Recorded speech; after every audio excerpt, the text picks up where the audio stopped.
Bismillahirrahmanirrahim. Assalamualaikum warahmatullahi wabarakatuh. Terima kasih penerbit dan juga terima kasih penolong penerbit. Kita memulakan Selamat Pagi Malaysia pada hari ini untuk edisi 24 Oktober 2024 bersama dengan saya sekali lagi Ridwan, tapi hari ini saya bersama dengan Syafiqah Ishak akan menemani anda sehingga pukul 10 pagi. Ya, bersiaran secara langsung dari Wisma Berita Angkasa Puri Kota Media sehingga jam 10 ini pastinya di saluran berita RTMI TV1, 2, 3, TV1 juga anda boleh saksikan kami melalui aplikasi RTM Klik betul-betul percuma. Jadi hari ini memang padat dengan pelbagai info yang ingin kami kongsikan bersama dengan anda. Tetapi terlebih dahulu mari sama-sama kita saksikan kejadian semalam. Ini sangat tular Ridwan di media sosial. Ramai sebenarnya yang memuat naik video-video yang memaparkan apa yang berlaku semalam di Terengganu di mana di Kemaman di mana ribut hujan air batu melanda Kemaman semalam. Kalau kita tengok gambaran yang dapat kami gambarkan melalui Instagram berita RTM ini sehingga atap pun tercabut disebabkan ribut. Dan juga kalau kita baca juga laporan daripada kejadian tersebut, ada pelajar yang patah, yang cedera akibat terkena hujan batu tersebut. Menurut saksi, ketika kejadian, 208 pelajar di asrama sedang mengulang kaji pelajaran manakala guru-guru sedang bermesyuarat di bangunan hadapan. Angin kencang secara tiba-tiba menyebabkan para pelajar bertempiaran lari apabila melihat atap bangunan akademik berterbangan. Jadi dalam kejadian berasingan, seorang lelaki berusia 35 tahun dilaporkan cedera selepas dihempak bumbung ketika berlindung di wakaf di Pantai Teluk Mok Nik. Jadi cuaca kita sekarang, saya berada di Terengganu dan Kelantan minggu lepas. Kalau panas betul. Tiba-tiba petang dia hujan lebat. Tapi kadang-kadang itulah cuaca yang kita tidak dapat jangkakan, terutamanya apabila kita dah nak masuk monsun timur laut atau musim tengkujuh. Sama juga 2 minggu lepas saya berada di Langkawi, sama panas betul.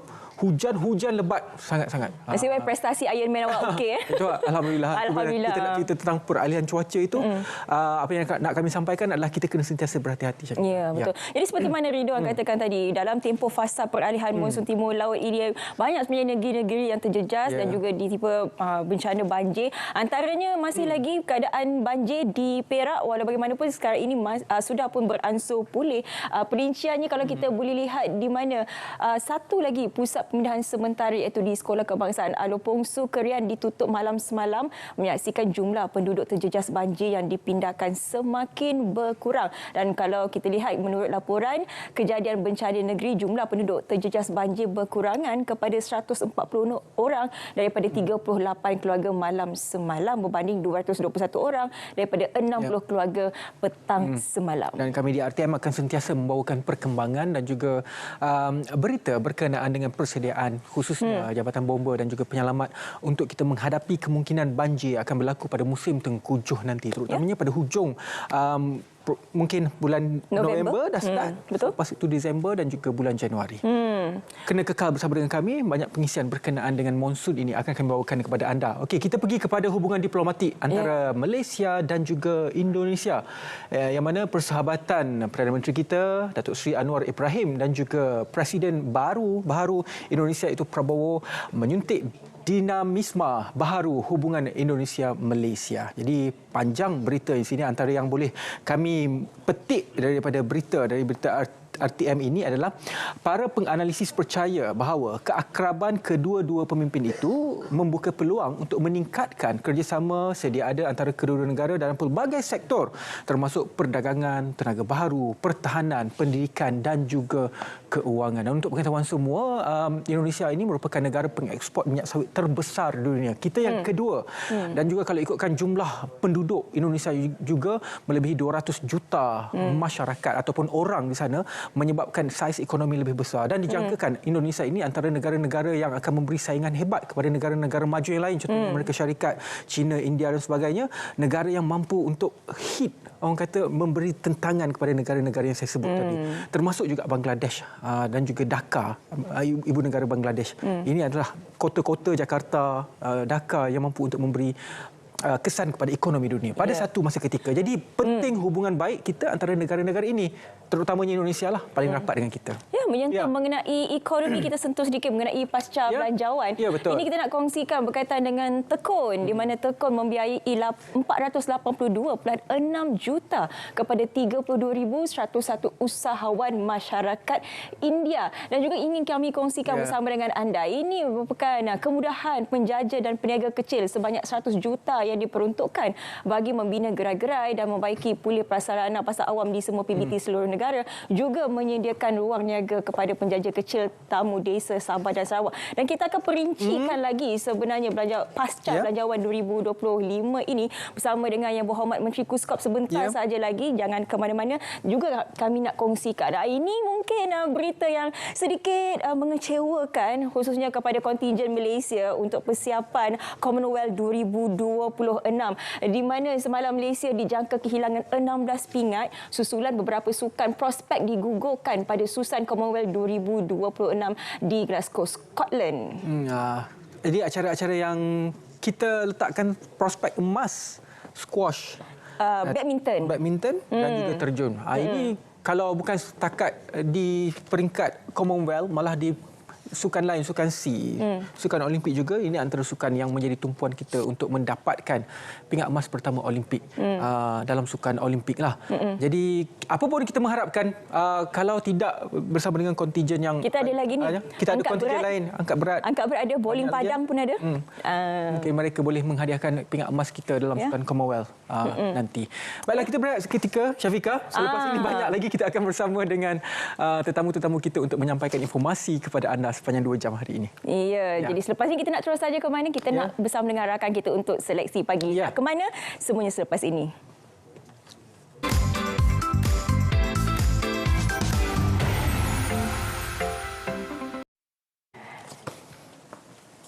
Ya, jadi kita nak ke mana? Kita nak ke Penang. Ini bersama dengan rakan kita di Mutiara FM. Ya, kita akan memberi laluan kepada mereka selama lebih kurang 4 minit. Silakan terus saja kepada rakan kita di terkini yang kita nak kongsikan bersama Mutiara FM. Antaranya hari Sabtu nak main ni, iaitu 26 Oktober 12.30 hari untuk episod Jom Ronda. Kemana kita terjah kali ini? Kalau tidak bukan Pesta Sungai Kampung Toreh Penanti. Kalau untuk semua tahun lepas, Amin, Sherry dan juga Laili kami terjah di sana. Tapi tahun ini kita bagi chance pula lah dekat Ika dan juga Chomi Maria. Izham akan bersama-sama dengan anda, dengan Ika, untuk merasai keseronokan Pesta Sungai pada kali ini yang sebenarnya dah berlangsung pada 29 September bulan lepas.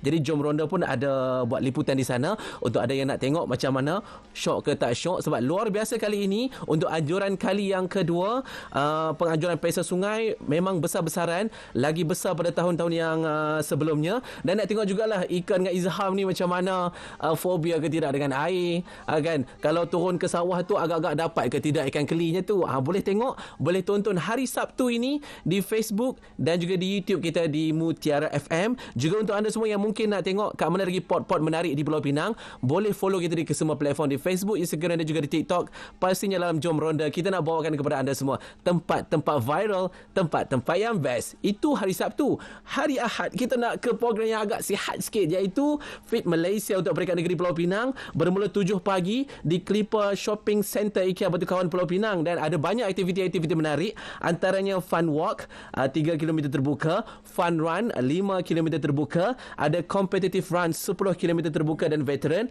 dan ada pelbagai lagi aktiviti lain seperti Aerofit, Jams, pameran dan jualan, cabutan bertuah. Dan pastinya untuk Fit Malaysia peringkat negeri Pulau Pinang ini, anjuran bersama Jabatan Belia dan Sukan Negeri Pulau Pinang, Decathlon Penang, Clipper Shopping Center, Ofra Venter, Kelab Senam Aerobik Lestari. Amin pun akan ada dekat sana juga daripada pagi sampai ke malam untuk program itu, bersama dengan grand opening Decathlon Clipper Batu Kawan. Dan satu-satunya outlet yang stand alone yang dibuka iaitu di Penang. Itu hari Ahad. Ini hari Selasa pula. Memang tak relax lah aktiviti kali ini, iaitu program Mini Theater STEM Pulau Pinang, iaitu stand for Science, Teknologi, Engineering, Matematik. Itu hari Selasa 8.30 pagi sampai 5 petang di Dewan Seri Mutiara Politeknik Seberang Perai, yang mana pameran ini terbuka kepada semua, tapi fokus utama untuk pada hari ini adalah kepada pelajar sekolah menengah dan rendah, pelajar politeknik, guru-guru dan para pensyarah di sekitar Pulau Pinang. Yang mana program Mini Theater STEM adalah satu platform untuk kita nak meningkatkan kemahiran saintifik, teknikal dan menarik minat pelajar kepada STEM untuk nak melengkapkan pelajar ini dengan keupayaan untuk menghasilkan inovasi, kreativiti dan keupayaan untuk pengkomersialan dengan yakin. Dan program ini akan dilaksanakan selama 3 tahun guys. Dia bukannya umpama macam program 3 hari 2 malam, 2 hari 1 malam, tak. Ini 3 tahun untuk kita memfokuskan kepada 100 orang pelajar, iaitu pelajar tingkatan 1, kemudian pelajar yang sama terus dididik di tingkatan 2 dan seterusnya di tingkatan 3. Kita nak grooming pelajar ini menjadi pelajar yang berkemahiran. Dan metodologi adalah pelaksanaan program adalah melalui bengkel dan pementasan Mini Theater STEM secara fizikal ataupun atas talian. Banyak lagi update-update terkini. Boleh terus follow ke semua platform kita di Facebook, Instagram dan juga di TikTok kita, Mutiara FM RTM Pulau Pinang. Kembali semula bersama rakan penyampai kita di Selamat Pagi Malaysia, Ridwan. Silakan. Terima kasih banyak-banyak DJ Amin di Mutiara FM. Baiklah, sekarang saya nak kongsikan kepada anda semua satu acara yang akan berlangsung pada 24 sehingga 27 Oktober 2024 ini bertempat di KLCC, iaitu acaranya adalah Malaysia International Healthcare ataupun MIH Megatrends 2024. Jadi untuk bercakap berkenaan dengan perkara ini, saya sangat berbesar hati bersama dengan Datuk Seri Nur Azman Ayub, iaitu Timbalan Ketua Setiausaha Keuangan Kementerian Kesihatan Malaysia. Selamat pagi Malaysia, Datuk Seri. Assalamualaikum. Alhamdulillah, Datuk Seri. Datuk Seri boleh mulakan sedikit latar belakang berkenaan dengan Malaysia International Healthcare MIH Megatrends 2024 ini dahulu. Terima kasih, Saudara Ridwan. Malaysia International Healthcare ataupun MIH, singkatan dia, Megatrend 2024 ini merupakan acara ulung kesihatan yang dianjurkan oleh Kementerian Kesihatan, dan bahasa Inggeris dipanggil sebagai flagship event. Kalau dilihat kementerian-kementerian lain seperti Kementerian Perdagangan Bangsa Industri, dia ada program MIHAS, Kementerian Pertanian ada program MAHA, Kementerian Mindef Pertahanan ada 5, maka sewajarnya Kementerian Kesihatan yang menerojoki bidang kesihatan awam di negara ini juga perlu menganjurkan satu acara ulung yang dinamakan MIH Megatrend, yang Kementerian Kesihatan menganjurkan secara bersama dengan beberapa rakan strategik. Sebagai contoh, KPJ Healthcare yang merupakan penyedia perkhidmatan kesihatan swasta terbesar di negara kita dari segi bilangan hospital, dan juga Suruhanjaya Komunikasi dan Multimedia apabila bercakap tentang penyedia perkhidmatan digital untuk sektor kesihatan pada masa hadapan. Jadi acara ini akan diadakan bermula pada 25 hari bulan pada esok sehinggalah pada 27 hari bulan, yang mana pengunjung akan disajikan dengan pelbagai aktiviti. Tokoh-tokoh terkemuka dan bidang perubatan kesihatan juga akan dijemput untuk memberikan ceramah.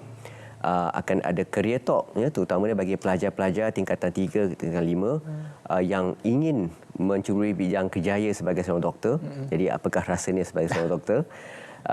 Ada juga pameran perdagangan di mana pengunjung boleh melihat sendiri pelbagai peranti peralatan perubatan, dan terakhir sekali, yang ini yang paling menarik bagi saya lah, para pengunjung juga boleh mendapatkan perkhidmatan kesihatan secara percuma, saringan kesihatan baik untuk lelaki maupun untuk wanita. Contoh untuk wanita ada saringan kanser payudara, cervix, lelaki pun ada. Mereka yang ingin mendema darah juga ada kempen dema darah, dan bagi mereka yang minat tentang urutan tentang perubatan tradisional komplementari juga boleh turut mendapatkan perkhidmatan pada hari tersebut. Selain daripada fasiliti kesihatan daripada hospital, teknologi daripada hospital, siapa lagi yang akan bersama dengan Kementerian Kesihatan dalam acara ini 3 hari? Jadi antara rakan strategik kita seperti saya maklumkan tadi, KPJ Healthcare, dari segi rakan media rasmi Astro Wani, dari segi universiti, KPJ Universiti juga turut ada, dan kami juga ada rakan-rakan kita yang lain dalam pihak-pihak berkepentingan dalam sektor kesihatan dan perubatan, baik dari segi pembekal peralatan perubatan ataupun yang menguruskan dari segi penyelenggaraan hospital maupun klinik, mereka juga turut terlibat. Contohnya dari segi MSU University, syarikat UEM, Redicare dan pelbagai lagi. Selaku kementerian, apakah yang kementerian inginkan ataupun tujuan secara keseluruhannya selepas habis penganjuran MIH Megatrend 2024 ini? Terima kasih Saudara Ridwan. Kalau kita lihat pada tahun lepas, Kementerian Kesihatan telah membentangkan satu kertas putih kesihatan di Parlimen yang telah pun diluluskan, di mana dalam kertas putih kesihatan tersebut kami nyatakan antara strategi Kementerian Kesihatan untuk dari segi kesihatan adalah untuk meningkatkan literasi kesihatan di kalangan rakyat kita tentang kepentingan kesihatan diri. Untuk makluman Saudara Ridwan, menurut statistik negara kita, 1 daripada 5 warga negara kita menghidapi diabetes. 3 dari 10 ada tekanan darah tinggi ataupun hypertension. Dan 4 dari 10 rakyat kita ada tahap kolesterol yang tinggi. Jadi berbekalkan ataupun berlandaskan kepada latar belakang tersebut, pihak Kementerian Kesihatan telah mengambil langkah proaktif untuk kita meningkatkan literasi kesihatan di kalangan rakyat kita tentang kepentingan penjagaan kesihatan di kalangan rakyat kita. Dan di situlah dan di sinilah menurut platform MIH Megatrend dengan ada tokoh-tokoh terkemuka seperti Dr. Samhan yang ada 1.3 juta lebih followers di TikTok ini akan berkongsi tentang pengetahuan tentang kesihatan dan bagaimana rakyat kita dapat memastikan mereka kekal sihatlah. Jadi bukan sahaja peranan doktor ataupun fasiliti kesihatan, masyarakat sendiri berperanan. Betul. Terutamanya dalam sektor dan juga soal penjagaan kesihatan. Datuk sudah sebut tentang saringan kesihatan dan sebagainya. Apa jenis saringan kesihatan yang diberikan dan setakat mana? Contohnya biasa kita dengar BMI sahaja. Dalam MIH Megatrend saringan yang sehingga tahap mana yang kita boleh pergi untuk cek kesihatan? Soalan yang amat menarik. Saya rasa pengunjung pun nak tahu juga. Pertama sekali dari sisi kesihatan ni yang kita akan menyaring adalah segi tekanan darah, tahap paras gula di badan, kolesterol, itu yang basic lah. Tapi yang lebih advance ni adalah saringan bagi wanita, saringan kanser payudara, cervix, bagi lelaki ada juga macam prostat dan sebagainya lah. Dan of course kita juga ingin mengetengahkan selain daripada perubatan moden, perubatan segi tradisional dan komplementari. Acupuncture contohnya. Acupuncture. Jadi perkara-perkara ini kita harap pengunjung apabila berkunjung ke MIH Megatrend ini dapat melihat sendiri ataupun dapat akses sendiri perkhidmatan kesihatan ini. Dan tidak lupa juga kepada golongan kanak-kanak turut ada aktiviti untuk kanak-kanak juga. Didi and Friends yang jadi ikon kanak-kanak juga akan turut berada di sana. So secara umumnya MIH Megatrend ini menyajikan pelbagai aktiviti sebab kami nak seisi keluarga datang ke program ini. Okey. Selain daripada itu juga saya difahamkan bukan sahaja aktiviti bersama dengan masyarakat untuk saringan kesihatan dan sebagainya, ada juga pembentangan kertas kerja dan juga ucapan yang diberikan. Apakah topik-topik yang akan disampaikan pada MIH Megatrend? Okey, antara topik adalah dari segi contohnya dari segi pengawalan paras penggunaan gula oleh masing-masing, bercakap tentang diabetes. Ada juga kita bercakap dari segi teknologi. Kita ada rakan sedik kita Suruhanjaya Komunikasi dan Multimedia Malaysia yang turut bersama-sama dengan penyedia perkhidmatan kesihatan teknologi atau digital akan bercakap tentang penggunaan AI contohnya, generative AI. Bagaimana kita menggunakan AI untuk kita buat diagnostik ke atas pesakit. Begitu juga dengan penggunaan peranti mudah alih, baik melalui handphone ataupun melalui wearable, jam tangan kita pun sebenarnya sekarang ni yang agak moden ni boleh kita tahu. Betul, boleh ECG, blood pressure semua ada. Jadi tapi yang pentingnya message yang kita nak sampaikan kepada rakyat kita adalah jagalah kesihatan diri. Di samping itu juga seperti saya maklumkan tadi, kita ada pameran perdagangan yang mana syarikat-syarikat pengeluar peranti perubatan tempatan kita nak menonjolkan apakah produk-produk yang dikeluarkan oleh mereka. Sebab kita juga ingin mengekalkan Malaysia ini sebagai satu destinasi utama dan rantaian bekalan sektor perubatan global. Jadi banyak perkara yang akan diisi. Betul. Siapa antara figura-figura ataupun doktor-doktor pakar yang akan bercakap dan juga membentangkan kertas kerja ini? Kita ada Dr. Farah Maghribi, seorang tokoh perubatan luar negara. Kita ada Dr. Samhan yang mana saya berpandangan yang mereka TikTok ni sentiasa yang akan inilah. Kita kena sentuh media baru juga. Betul juga. Dan sebelum saya lupa, saya juga ingin maklumkan bahawa ke bawah Duli Yang Maha Mulia Sri Baduka Baginda Yang di-Pertuan Agong juga telah berkenan menyempurnakan majlis perasmian program ini pada hari Sabtu. Jadi programnya bermula pada hari ini? Bermula pada hari esok. Bermula pada hari esok? Sampailah penghujung hari Ahad. Okey. Jadi anda ada peluang untuk ke Kuala Lumpur Convention Centre pada 25 hingga 27 Oktober 2024. Seperti mana yang kami tunjukkan di kaca TV anda ini. Semua adalah speaker-speaker yang akan bersama dengan anda. Boleh nak pergi, nak masuk, kena register, kena daftar. Betul. Kita sebenarnya perlu mendaftar. Bagi orang awam, kita galakkan untuk datang pada hari Sabtu sebab pada hari esok, hari Jumaat, kita khususkan dari segi pameran perdagangan ini untuk orang daripada industri, industri perubatan dan kesihatan, sebab ada akan padanan perniagaan dan sebagainya. Tapi orang awam boleh mula berkunjung pada hari Sabtu dan hari Ahad. Okey, Datuk Seri mungkin sedikit kata-kata akhir dan juga harapan Datuk Seri untuk melihat kejayaan MIH Megatrends 2024 ini dan pastinya sedikit perancangan untuk tahun hadapan. InsyaAllah. Akan diteruskan ataupun bagaimana? InsyaAllah. Harapan pihak Kementerian Kesihatan Malaysia adalah untuk seisi keluarga warga negara kita untuk datanglah berkunjung ke MIH Megatrend ini. Sesungguhnya tidak akan kecewa. Dapat ada pelbagai aktiviti menarik telah diaturkan dan terutama dari segi penyediaan perkhidmatan kesihatan. Dan insya-Allah kita juga membuat perancangan untuk mengadakan lagi sekali lagi acara ini sama ada secara tahunan ataupun dui tahunan. Okey. Itu dia sedikit perincian berkenaan dengan MIH Megatrends 2024 yang merupakan satu platform perkongsian maklumat dan juga teknologi baru terutamanya dari sektor perubatan dan juga penjagaan kesihatan. Anda boleh hadir ke Kuala Lumpur Convention Centre bermula pada 25 hingga 27 Oktober 2024. Boleh melakukan kesihatan saringan dan juga mendapatkan tips-tips daripada pakar kesihatan yang berada di sana. Terima kasih banyak-banyak kepada Datuk Seri Nur Azman Ayub, Timbalan Ketua Setiausaha Keuangan Kementerian Kesihatan Malaysia. Terima kasih banyak-banyak Datuk Seri.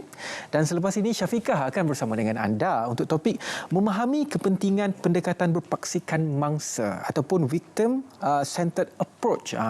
Syafiqah akan bersama dengan anda untuk bercakap mengenai dengan tajuk ini. Tetapi sebelum itu kita berehat seketika.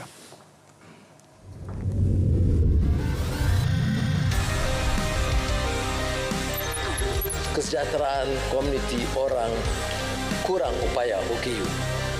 Diperuntukkan ditambah 1.3 bilion ringgit. Kemudian syarat kelayakan menerima bantuan dipermudahkan kepada 1,700 ringgit. Kemudian kerajaan akan meringankan tanggungan pembayaran cukai OKU dengan pelepasan cukai tambahan kepada 7,000 ringgit.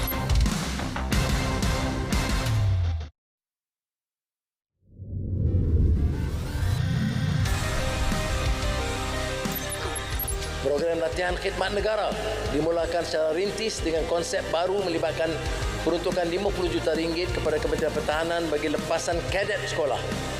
PDRM dan agensi beruniform lain turut terlibat menjayakan PLKN 3.0 menggunakan prasarana sedia ada dengan kerjasama akademik kenegaraan. Program rakan muda diperuntukkan 25 juta ringgit untuk terus menjadi wadah pembinaan potensi dan identiti belia berjati diri.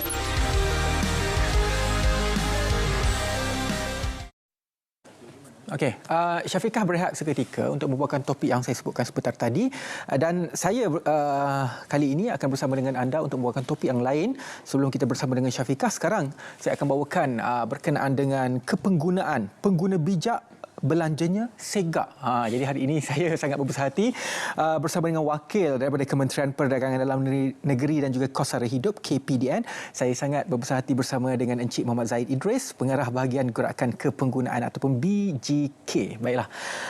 Encik Zaid, bercerita tentang pengguna ni. Saya sendiri pengguna, Encik Zaid sendiri pengguna, pergi beli barang dan sebagainya. Tapi kita perlu faham, menurut akta ataupun undang-undang di Malaysia yang boleh saya sebutkan di sini adalah Akta 599, iaitu Akta Pelindungan Pengguna. Apa yang dimaksudkan dengan pengguna dan juga hak pengguna menurut akta dan juga undang-undang ini? Okey. Silakan Cik Zaid. Terima kasih. soalan itu berkenaan dengan Akta. Akta 599 ini adalah Akta Perlindungan Pengguna. Saya sebut dulu di segi istilah dalam perundangannya. Pengguna artinya seseorang yang memperoleh atau menggunakan barang atau perkhidmatan daripada jenis yang pada lazimnya diperoleh bagi maksud, kegunaan atau penggunaan diri rumah tangga atau isi rumah, dan tidak memperolehi atau menggunakan barang atau perkhidmatan itu atau mengemukakan diri sebagai memperoleh barang atau perkhidmatan itu terutamanya bagi maksud membekalkan semula secara perdagangan, menggunakan dalam perjalanan suatu proses penghilangan, dan dalam hal barang membaiki atau mengolah secara perdagangan barang lain atau lekapan pada tanah. Saya lebih suka sebenarnya bagi istilah yang lebih mudah kita faham. Maksudnya pengguna itu adalah seseorang yang memperolehi ataupun membeli sesuatu bekalan barangan ataupun perkhidmatan bukan untuk tujuan berniaga, bukan untuk tujuan perdagangan. Dia guna untuk diri dia ataupun keluarga dia saja. Itu maksud ringkaslah, itu maksud dia pengguna yang dinyatakan dalam Akta 599 itu, Akta Perlindungan Pengguna. Jadi KPDN menggunakan slogan pengguna bijak, belanjanya segak. Jadi apa yang dimaksudkan dan juga jis ataupun jiwa yang ingin disampaikan melalui slogan ini oleh KPDN? Tajuk tu saya ingat sangat menariklah. Pengguna bijak, belanjanya segak. Saya senang nak bawa kepada pengguna semua, termasuk diri saya dan kita semua di studio ni. Pengguna bijak ni yang paling pentingnya mereka tahu bahawa mereka mempunyai hak atas keperluan-keperluan asas, makanan, tempat tinggal, minuman dan sebagainya. Seterusnya mereka mempunyai hak dan mereka tahu bahawa mereka mesti memiliki barangan yang selamat untuk digunakan. Seterusnya mereka, yang ini penting, mereka mesti diberikan dan mesti mengetahui maklumat yang tepat mengenai barangan yang mereka nak beli. So kita kena ada maklumat yang tepat tersebut. Dan yang lastnya, dia ada banyak lagi, saya sebut yang ni 4 perkara. Yang terakhir adalah mereka mempunyai hak untuk membuat pilihan. So kita tidak boleh dipaksa secara terus ataupun secara tipu dan sebagainya untuk membuat pilihan yang salah. Jadi pengguna kena ada ciri-ciri tersebut untuk menjadi seorang pengguna yang bijak. Itu yang asasnya. Itu ciri pengguna yang bijak. Tapi kita sering dengar, kita mungkin merasakan kita bijak, tapi kadang-kadang sekarang lagi mudah untuk kita mendapatkan maklumat. Kita sering mendengar dan juga membaca berita, saya tertipu selepas beli ini, selepas beli itu. Apa ciri-ciri, apa tips yang boleh mengelakkan pengguna itu daripada tertipu? Atau adakah tertipu itu dia yang rasa peniaga itu tidak menipu sebenarnya? Situasinya bagaimana, Encik Zahid? Okey, sebenarnya tipu ni nak mengatakan totally kita ni boleh dielakkan ditipu tu kadang-kadang mungkin tidak boleh pada sepanjang masa. Sebab orang yang memang niat dia untuk menipu ni, penjenayah ni, itu adalah mata pencarian mereka. Tetapi apa yang kita boleh buat sebagai pengguna untuk mengelakkan risiko kita ditipu ni, paling basicnya, paling asasnya, kita kena mengetahui, kita kena ada, macam saya sebut tadi, kita kena ada maklumat yang tepat mengenai barang yang kita nak beli. Okay? Seterusnya, kita kena fikir dulu sebelum beli. Fikir itu berdasarkan maklumat-maklumat yang kita ada. Jadi kalau kita dapati satu tawaran itu yang tidak munasabah, too good to be true dalam bahasa Inggerisnya. Kalau satu, katakan jenama alat telekomunikasi, telefon yang biasanya 5,000, 6,000, tiba orang boleh bagi 4,000. Kan, telefon mana ada orang boleh diskaun banyak-banyak, kan? Jadi itu saja dah kita panggil dalam istilahnya red flag ni, kita kena perhatikan. Red flag ataupun pembelian-pembelian, kalau tiba-tiba orang tu boleh bagi, dia cakap biasanya pembekalan ni boleh dalam tempoh biasanya katakan seminggu. Ada orang boleh tawarkan saya boleh dalam 1 hari. Ini kita benda-benda yang asas ni kita nampak yang luar biasa ni, kita kena lebih berhati-hati. Muskil. Kita kena muskil tu adalah berhati-hati, itu adalah jalan yang paling selamat. Dan saya suka bawa juga pada pengguna yang ni asas lah. Dua perkara. Yang pertama adalah kita kena amalkan melihat harga. Memastikan kita dalam undang-undang kita wajib peniaga kena memaparkan tanda harga pada produk yang mereka nak jual ataupun khidmatan yang mereka nak jual. Jadi kita pengguna kena pastikan kalau dia tak meletakkan tanda harga tu, mesti ada juga tu elemen-elemen mungkin kadang-kadang dia tak sempat terlupa, tapi kadang-kadang ada elemen untuk menipu. Kalau pengguna itu sudah pun tertipu secara sengaja atau tidak sengaja, secara ringkas, apa yang boleh dilakukan oleh pengguna itu? Boleh terus lapor kepada KPDN atau terus buat report polis ataupun apakah prosesnya? Untuk di KPDN kita menggalakkan pengguna untuk membuat aduan sekiranya mereka dapati mereka tertipu. Aduan ni paling mudah WhatsApp 019 848 8000. Itu WhatsApp, ataupun pergi kepada portal Easy Adu Kementerian. Portal Easy Adu ni adalah eaduan.kpdn.gov.my. Dan satu lagi, kita boleh buat panggilan kepada kita punya pihak penguatkuasa yang kita panggil Enforcement Command Center, yang mana kita boleh call 038882 6088 038882 6088. Yang itu kita boleh itu sebagai yang saluran aduan yang mudahlah. Satu lagi boleh apps, download appsnya adalah aplikasi Easy Adu KPDN. Itu dalam Play Store, dalam App Store pun boleh download. So buat terus aduan dalam sistem mudah. Itu satu kaedah tu kalau buat aduan. Satu lagi yang biasa yang patut kita buat adalah kita buat tuntutan ke Tribunal Tuntutan Pengguna. Tribunal Tuntutan Pengguna ni adalah satu kaedah tuntutan yang sama macam mahkamah. Tetapi dia jauh lebih mudah, murah dan cepat. RM5 saja diperlukan untuk kita panggil pemfailan. Kita kata tak puas hati. Contoh selalu katalah dia buat buat bayaran untuk pergi umrah. So katakan syarikat yang travel agency itu gagal menyempurnakan apa yang telah dijanjikan. So mereka boleh buat aduan ke Tribunal Tuntutan Pengguna ataupun mereka pergi beli barang.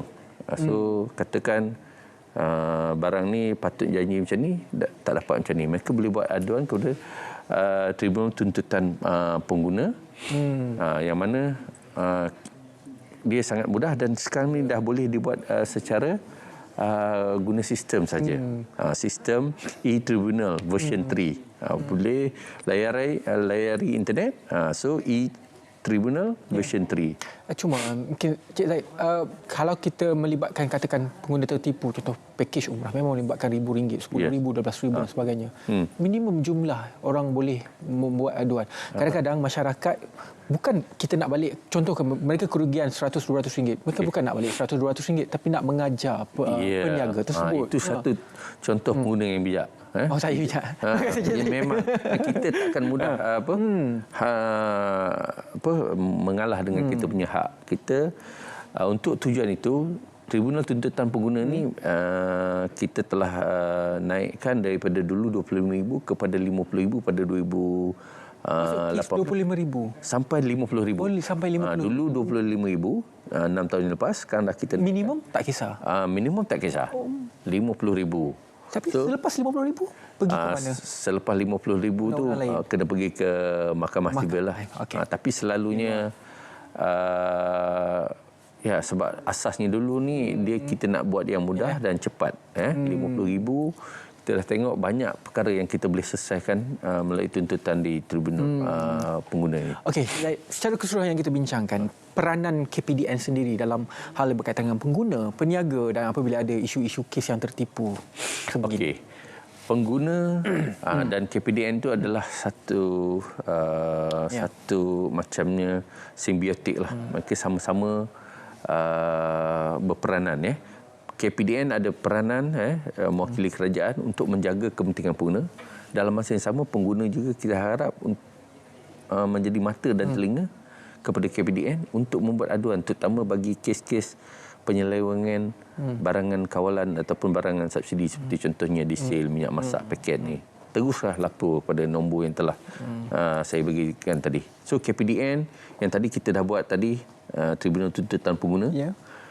Daripada 25,000 kita dah naikkan ke 50,000. Kemudian kita dah buat advokasi kepada pengguna-pengguna. Kita ada sistem, ada struktur di peringkat kebangsaan, negeri dan daerah, yang mana, dan kita ada juga di peringkat sekolah, di peringkat IPT, Institut Pengajian Tinggi, yang mana advokasi pengguna ni kita sentiasa buat supaya kesedaran pengguna itu sentiasa meningkat dan boleh tertanam dalam minda semua orang rakyat Malaysia. Mantap Cik Zaid. Okey. Kita dah faham pengguna kalau tertipu apa nak kena buat, dan juga peranan KPDN sendiri. Terima kasih banyak-banyak Encik Muhammad Zaid Idris, Pengarah Bahagian Gerakan Kepenggunaan ataupun BGK, Kementerian Perdagangan Dalam Negeri dan juga Kos Sara Hidup KPDN. Terima kasih banyak-banyak Cik Zaid. Okey, kita nak ke Melaka selepas ini, juga berkaitan dengan kepenggunaan. Ini cerita pagi dari negeri Melaka berkenaan dengan penyalahgunaan lesen barangan kawalan. Bersama dengan rakan saya Nur Amalina sudah pun bersedia di sana. Amalina, silakan cerita KPDN pula di sana bagaimana? Ya, Amalina silakan. Baik, Ridwan, untuk makluman, KPDN Negeri Melaka telah melaksanakan penguatkuasaan terhadap lambakan penyalahgunaan lesen barang kawalan, terutamanya di kalangan warga asing. Dan untuk mengetahui dengan lebih lanjut lagi apa agaknya tindakan yang telah pun diambil oleh KPDN Negeri Melaka, bersama dengan saya pada pagi ini tak lain tak bukan adalah pengarah KPDN Negeri Melaka, iaitu Puan Norina Jaafar. Baik Puan, apa agaknya tindakan yang telah pun diambil KPDN Melaka dalam mengenani isu yang telah saya katakan tadi? Okey, terima kasih. Untuk makluman, sebanyak 8 kes yang telah kita buatlah, yang telah kita bina, di mana 8 kes ini melibatkan warga asing serta warga negara yang terkait dengan warga asing. Maknanya lesen itu dialibabakan. So lesen lesen yang dikeluarkan oleh KPDN untuk barang-barang kawalan tapi disalahgunakan. Daripada 8 kes tu kita telah menghasilkan 4 kes, di mana 4 kes tu kita telah sitakan kedainya berjumlah 246,000. Daripada 246,000, 4 warga negara asing telah kita buat tangkapan. Dan dalam banyak-banyak tu, 2 kes telah kita compound sebanyak RM7,000. Baik Puan, daripada jumlah itu juga berapa banyak agaknya lesen yang telah pun ditarik balik oleh pihak KPDN Negeri Melaka? Okey, untuk makluman, pemuntihan lesen CAC ini telah kita buat sejak tahun lepas. So daripada tahun lepas hinggalah sekarang, kita mendapati ada segelintir peniaga-peniaga yang orang kata tu mengalibabakanlah dia punya lesen tu. Lesen maknanya nama dia tapi dia berikan kepada warga asing untuk diguna pakai. So sebanyak 50 permohonan telah kita tolak hasil daripada naziran yang kita buat, dan juga hasil daripada risikan yang telah kita pergi ke kedai-kedai tersebut sebelum dia apply lah. So kita tahu mereka ni kita kena jagalah. Baik Puan, mungkin apa tindakan tegas ataupun amaran kepada terutamanya warga negara Malaysia ini supaya tidak membudayakan lesen Alibaba ni? Kita memberi amaran sangat tegas sebab di Melaka kita tak ada kompromi. Maknanya kalau lesen yang diberikan oleh CSA itu atas nama warga negara, dia kena warga negara, tak boleh dengan warga asing. Dan juga kita mengambil intipati daripada last week, kempen ataupun PMX yang dia dah buat dia dah buat kempen yang baru dilaksanakan oleh PMX last Sunday di Sabah, iaitu Kita Gempur. So inisiatif KPDN yang baru ni di mana kita tak akan kompromi mana-mana warga negara ke non warga negara ke untuk membantras isu yang berkenaan lah. Baik. Puan, kalau kita lihat di belakang saya pada ketiga ini juga sebenarnya sedang berlangsung jualan rahmah yang dianjurkan oleh RTM Melaka dengan kerjasama KPDN Negeri Melaka juga. Jadi mungkin ialah harapan Puan juga kepada orang kata penduduk di sekitar kawasan Jalan Taman Sari ini untuk sama-sama meriahkan jualan rahmah bergerak ni. Oleh itu mari datang ke RTM Melaka di mana kita seawal pukul 8 pagi kita dah buka untuk jualan rahmah dan kita akan berada di sini sehingga habis semua. Bekalan kita tak nak bawa balik sebab bagi kita apa yang kita tawarkan ni adalah yang sangat-sangat berpatutan, di mana ayam adalah RM10, RM10 satu ekor, dan kita ada telur, satu papan grade C ada RM9. Beras import, sumpah import RM14.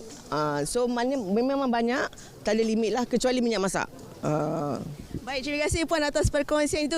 Baik, saya kira sampai di sini dahulu Cerita Pagi dari Melaka bersama saya Nora Amalina Abdul Halim serta kru penerbitan kembali semula bersama Syafiqah di Kota Media Angkasa Puri. Silakan.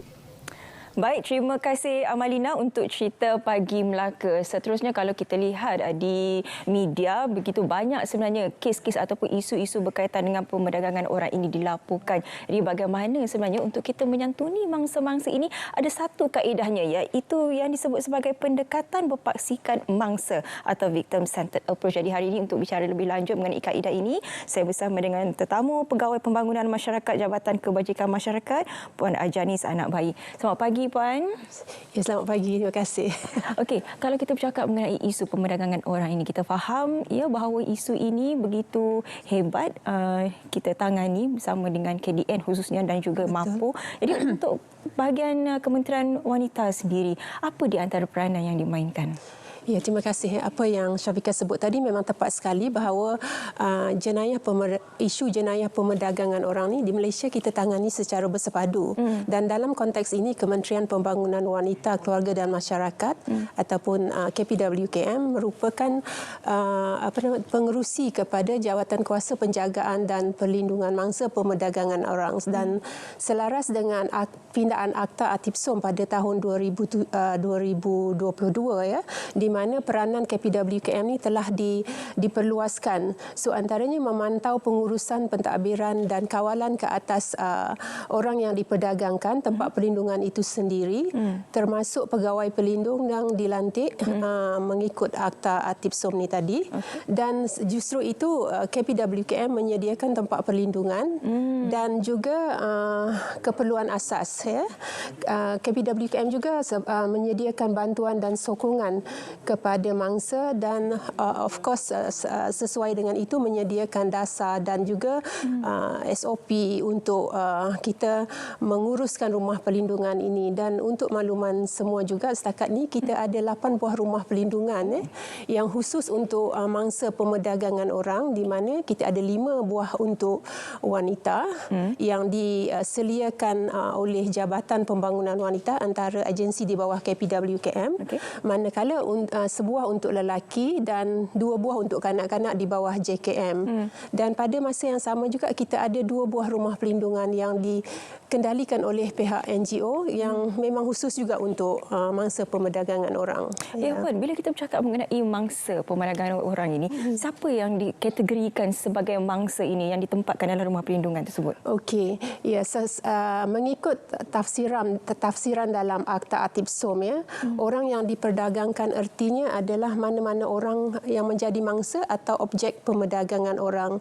Dan mereka ni terdiri daripada wanita, lelaki dan juga kanak-kanak yang telah dieksploitasi secara seksual, perhambaan ataupun buruh paksa, dan juga apa-apa aktiviti yang menyerupai perhambaan, pengabdian, dan termasuk juga pemindahan organ manusia secara tidak sah lah. Dan sehubungan itu dalam akta ini, bagi mereka yang telah dieksploitasi, maka mereka akan yang diselamatkan akan ditempatkan di rumah perlindungan yang saya sebut awal tadilah, dengan perintah perlindungan interim selama 21 hari, di mana ketika tempoh tu mereka akan disiasat. Dan sekiranya mereka telah dikenal pasti sebagai mangsa, memang mangsa mengikut Akta Atipsom, maka mahkamah akan mengeluarkan perintah perlindungan untuk tempoh 3 bulan, dan ianya boleh dibatalkan ataupun dilanjutkanlah mengikut sesebuah kes tersebutlah. Dan kalau saya boleh ringkaskan, ya, pemerdagangan orang ni adalah apa jua perbuatan untuk mendapatkan perkhidmatan dengan paksaan, tipu daya dan menyalahguna kuasa dan peruntukan undang-undang bagi tujuan eksploitasi. Okey. Jadi ya, ini merupakan kaedah untuk kita menyantuni mangsa-mangsa. Jadi untuk kita memahami mereka ini, mangsa-mangsa ini, apa kaedah ataupun cara yang digunakan? Ya, itu satu soalan yang bagus, sebab sebelum kita boleh menyediakan, membantu dengan baiknya, of course we have to mengenal pasti siapa kita punya clients. Dan dalam konteks ini, mangsa pemerdagangan orang ni adalah orang yang terdiri daripada mereka yang telah dieksploitasi secara fizikal dan juga psikologi. Kalau dalam konteks fizikal ni, kalau luka tu kita boleh nampak, kita rawat dan mungkin akan tinggal parutnya lah. Betul. Tetapi yang agak sukar dan kurang difahami adalah dari sudut psikologi. Dan biasanya kita mudah melabelkan mangsa tak memberi kerjasama. Tapi sedangkan itu mungkin adalah impak daripada akibat mereka yang telah bertahun-tahun. Ya, mungkin mereka trauma. Trauma, ya, satu perkara yang memang tak asing lagi lah. Dan mereka merasa takut dan sukar untuk memberi kerjasama sebab dalam keadaan mereka yang dieksploitasi itu mungkin dengan keadaan mereka yang vulnerable, yang rentan, mereka ditakut-takutkan. Betul. Ditakutkan kalau kamu keluar nanti ditangkap oleh polis, oleh immigration contohnya. Dan kita sering melihat juga ada mangsa yang bertahun-tahun tak dibayar gaji tapi tetap tidak melarikan diri, ya. Sebab dia ada ikatan ekonomi di situ. Gaji tak dibayar, so majikan kata, oh kalau you lari nanti gaji masih dengan saya. So itulah kadang kita nampak seseorang pekerja, contoh pembantu rumah, dia bebas keluar masuk, dia mungkin buang sampah, pergi kedai runcit tapi dia tak melarikan diri sebab dia tahu dia ada keadaan yang rentan pada diri dia sendiri. Dan seterusnya ada mangsa yang tidak menyedari bahawa hak dia sebagai pekerja. Dan mengikut apa yang pernah kita kendali, yang kes-kes yang dirujuk di rumah pelindungan, ada yang tidak dibayar gaji bertahun-tahun, dan dia tak tahu hak dia sebagai pekerja, di mana gaji sepatutnya kita dibayar selewat-lewatnya 7 hari selepas sebulan kita mendapat gaji, kan, kalau ikut Akta Kerja 1955. Tapi ini sampai bertahun-tahun pun dia. Ini mangsa tu orang lokal ke ataupun dia sama juga, tapi kebanyakannya adalah foreigners lah, orang asing. Sebab dia yang vulnerable dari segi keberadaan dia di Malaysia, contohnya dia tak ada permit yang sah, dia tak ada dokumen yang sah. Tetapi dalam konteks Akta Atipsum ni, mangsa ni sebenarnya dia ada kekebalan dari segi pendakwaan jenayah, contohnya di bawah section Akta Immigration, di bawah Seksyen 25 mereka ada kekebalan. Dan mangsa juga biasanya tidak ada yang yang mengalami Stockholm Syndrome to the extent mereka keliru dengan especially yang ada intimate relationship dengan pemangsa. Dia rasa keliru dengan perasaan cinta, sayang. So coping mechanism dia kata, oh, orang ni adalah yang terbaik bagi saya. Cinta itu buta. Itu yang sukar untuk kita memutuskan rantaian antara mangsa dengan pemangsa tadi. So di situ mengambil masa yang lama lah. So selain daripada itu, mangsa ni biasanya akan mengalami traumatic stress disorder yang tadi yang sebutkan trauma, ya. So itulah so dalam konteks Atipsum ni juga, ya, kerelaan mangsa tu tidak boleh diambil kira, dalam Seksyen 16 Akta Atipsum. Kalau dia kata, oh, sebab saya sayang kat dia, saya rela untuk bekerja ni, dia tak salah pun, itu tidak bermakna kes tu boleh digugurkan begitu saja. Ya, dalam Seksyen 16. Dan bagi seseorang pekerja seksual juga, pekerjaan masa lampau dia yang sebagai contohnya pekerja seks tu tidak relevan lah dalam kes ini, dalam Seksyen 17 ya. Dia tidak, yang lampau tu dia tidak relevan. So maknanya dia ada peruntukan yang memihak kepada mangsa sekiranya dia memang dikenal pasti sebagai mangsa lah. So dalam hal ini sangat pentinglah bagi kita yang menguruskan mangsa untuk mengendalikan mangsa itu, memahami keadaan mangsa sebenarnya. So kita jangan mudah diskriminasi dan menghakimilah mangsa tak bagi kerjasama dan sebagainya. Ya, dalam masa yang kita ada ni Puan, kita nak menyentuh sedikit mengenai pendekatan berpaksikan mangsa. Bagaimana sebenarnya perkhidmatan ini dijalankan? Okey, perkhidmatan ini sebenarnya adalah suatu macam mana pergerakan percakapan yang macam mana saya nak sebut dia, yang aktif antara mangsa dengan yang mengendalikan tadi, kena memahami. Dan yang paling penting kita kena mengetahui bahawa mengambil kira akan keselamatan mangsa. Apa juga keputusan yang kita buat hendaklah atas konsen mangsa lah, se-idealnya lah, tapi mengambil kira kepentingan keselamatan dia. Kena mangsa dengan kita kena sentiasa aktif berbincang, dan kita kena tanpa menjadi pendengar yang baik, dan kita kena fokus kepada keselamatan dia. Itu antara ciri-ciri yang pentinglah. Ya Puan, sekiranya ada mereka yang ingin melaporkan mengenai jenayah pemeragangan orang ini, bagaimana dan juga di mana Puan? Okey, untuk itu kita boleh menghubungi pihak NS Mapo. Mapo punya talian khusus untuk itu, dan juga di kementerian kita ada talian kasih untuk dihubungi. Okey. Jadi kepada anda mungkin mengenali sesiapa yang termasuk sebagai mangsa pemeragangan orang ini, bolehlah menghubungi talian yang disebut oleh Puan sebentar tadi. Terima kasih Puan Ajanis Anabai, Pegawai Pembangunan Masyarakat Jabatan Kebajikan Masyarakat, kerana sudi memperincikan bersama dengan kami kepentingan pendekatan berpaksikan mangsa. Terima kasih Puan. Sama-sama. Okey, seterusnya kita nak ke Met Malaysia bersama dengan pegawai di sana untuk melihat bagaimana ramalan kaji cuaca untuk hari ini. Silakan Met Malaysia.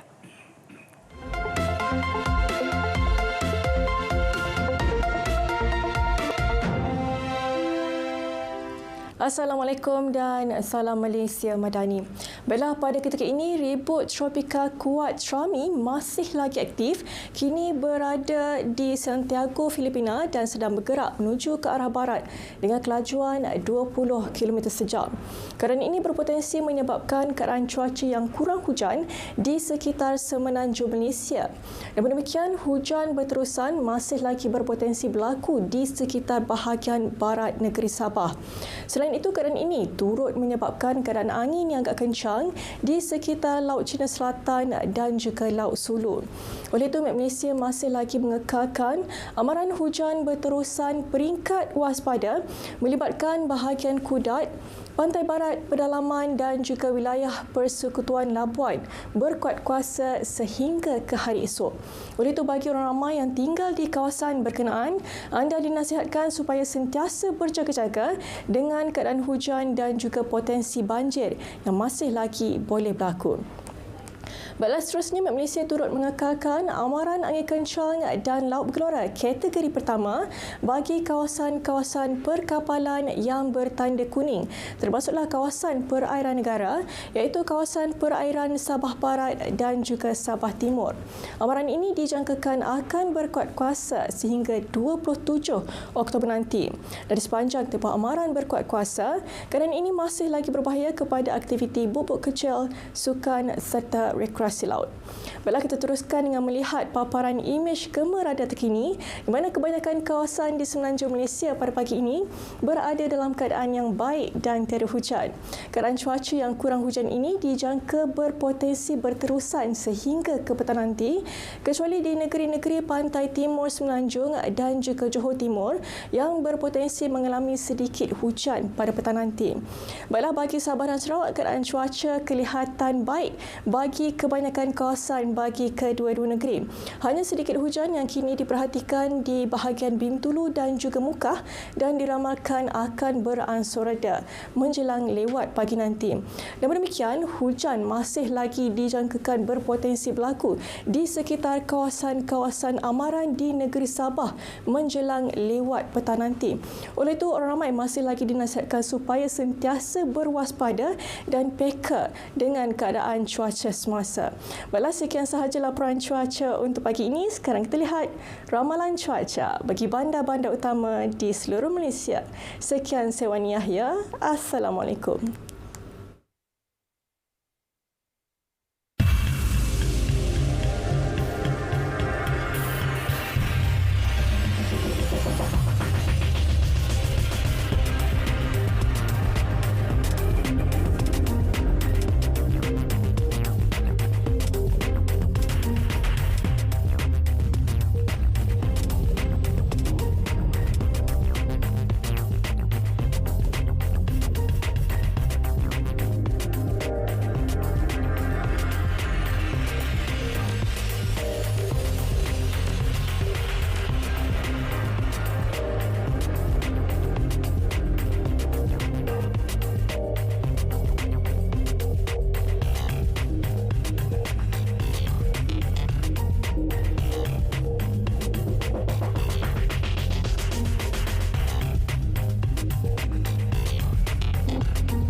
Kementerian Dalam Negeri menerima 19.5 bilion ringgit.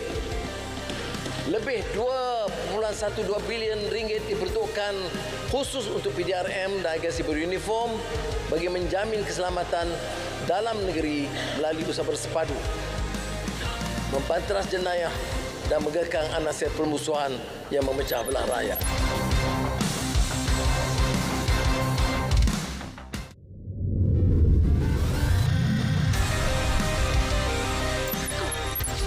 Tabungan pendidikan tinggi anak-anak diberi melalui pelepasan cukai individu ke atas simpanan bersih, skim simpanan pendidikan nasional, dan dilanjutkan 3 tahun lagi. Geran padanan ihsan diperluaskan, geran padanan sehingga RM5,000 atau simpan SSPN, melanjutkan pengajian di IPT bagi keluarga berpendapatan sehingga RM6,000 ketimbang RM4,000 bagi tempoh 2 tahun. Okey, dapatkan tilam keluaran Herbal Fame. Hari ini saya bersama dengan juru cakapnya yang cantik molek. Nak menjual tilam ni. Assalamualaikum. Waalaikumsalam Syafiqah. Nak jual tilam bukan cantik sebab semua memaparkan kepribadian kita. Saya tengok anda santai. Memang. Santai duk posing dekat katil kita. Selesa betul. Selesa. Okey. Rai sebenarnya Syafiqah, Rai tak nak cerita lebat lah. Hari ini kita tak nak bersosial. Sebab Rai banyak tugas yang nak lakukan sebenarnya hari ini. Sebab hari ini kita nak tawarkan promosi yang cukup-cukup menarik. Jadi kalau anda selama ini mencari tilam, tolong hafal nombor talian ni Syafiqah. 0194144288, 0196020588. Kalau anda perhatikan, kita dah tambah lagi satu talian sebab saya pasti hari ini dalam 10 minit kami bersiaran, anda akan berlumba-lumba untuk membuat panggilan kepada kami. Okey, promosi eksklusif hanya dalam Selamat Pagi Malaysia. Hari ini Rai bukakan sikit teaser Ika. Syafiqah, Rai buka sikit teaser. Buy one, free three. Wah, free apa? Okey, kalau anda tengok, hari ini sebenarnya kita tawarkan 3 jenis tilam. Okey. Bukan sahaja kita berikan penambahan hadiah bonus, kita juga berikan anda voucher. Dan selalunya ketika Rai bersiaran, tak salah saya dengan Syafiqah juga minggu lepas, Rai ada sebut untuk dapat voucher ni anda kena buat pembayaran secara online sekarang. Betul? Siapa yang tengok dululah. Okey, sekarang Rai nak ubah sikit sebab ini memang pisang goreng panas. Bukan goreng pisang panas tau. Pisang goreng panas. Pisang goreng panas. Beli sekarang, sama ada anda bayar sekarang melalui akaun kami atau anda nak pilih COD. Hari ni je. Hari ni aja COD. Boleh hari COD. Ni je COD sebab anda boleh dapat katil percuma. Okey. Sebelum tu, ramai yang cakap promosi dia apa. Kalau anda cepat, kita ada 100 voucher sahaja. Beli tilam kami yang pertama, anda diberikan voucher RM200. Harga asal RM899, anda hanya bayar RM699. Produk kedua, harga asal RM1299. Rebut voucher RM500, anda hanya bayar RM799. Dan yang ini yang paling best adalah tilam Ayurvedic kami RM199. Dapatkan voucher RM500, anda hanya bayar RM1499. Memang ni harga ramah. Okay. Mungkin ramai yang cakap, okey, mana tangnya beli satu, percuma tiga tu. Alright, Rai nak cerita sikit. Bila anda beli tilam hari ni, okey, anda dapat satu katil. Satu katil. Itu dah percuma satu. Okey, kalau yang membeli hari ini, okey, sama ada COD ataupun bayar online, anda pergi ke akaun TikTok Fame Shopping HQ. Ini dia Fame Shopping HQ. Yang beli hari ini, anda like, share dan juga follow Fame Shopping HQ. Anda screenshotkan yang anda dah follow, hantar dekat talian yang kita tunjukkan tadi, Syafiqah. Kami tambahkan lagi 2 bantal. So maksudnya beli satu, beli tilam, dapat katil, dapat 2 bantal. Follow macam tu pun dah dapat hadiah. Yes. Buy one free 3. Tapi kena beli yang hari ini. Okey, bayar sama ada anda nak COD ataupun nak bayar online. Nanti kita kongsikan akaun untuk bank muamalat kami. Okey, katakan yang menonton ni cakap, saya rasa saya tak nak beli dulu. Okey. Tapi saya nak ikut akaun TikTok Fame Shopping HQ. Boleh. Anda ikuti akaun, like, share, follow, hantar screenshot pada talian yang Rai sebutkan tadi. Anda berpeluang memenangi hadiah mingguan seperti barang-barang perkakas elektrik dan juga ini paling best. Rai nak tunjuk kat sini sekejap. Anda berpeluang untuk memenangi barang emas hanya dengan mengikuti akaun TikTok Fame Shopping HQ. Yang ini yang tak belilah. Screenshot hantar dekat talian, anda berpeluang untuk memenangi cabutan bertuah. Kerana kena ingat mereka juga bersiaran secara langsung untuk TikTok live.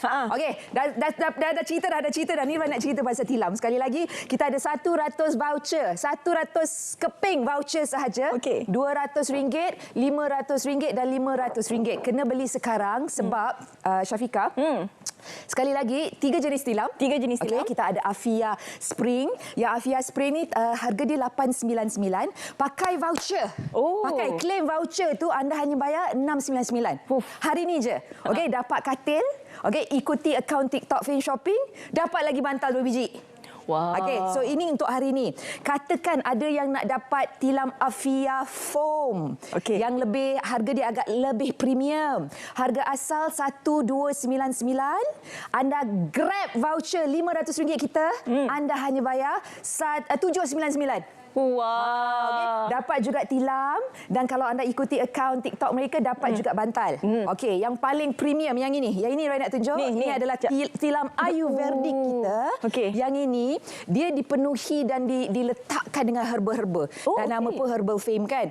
So kita ada seperti daun semambu, ginseng, bunga melo, bunga jasmin. Yang ini kalau nak dapat kat luar harga dia premium. Sebab tilam ni tilam premium Ayurvedic. Ayurvedic ni mereka menggunakan prinsip dosha di mana mereka pentingkan peimbangan seperti contohnya kebaikan badan, mental dan fizikal. Yang ini kalau kat luar harga dia RM1999.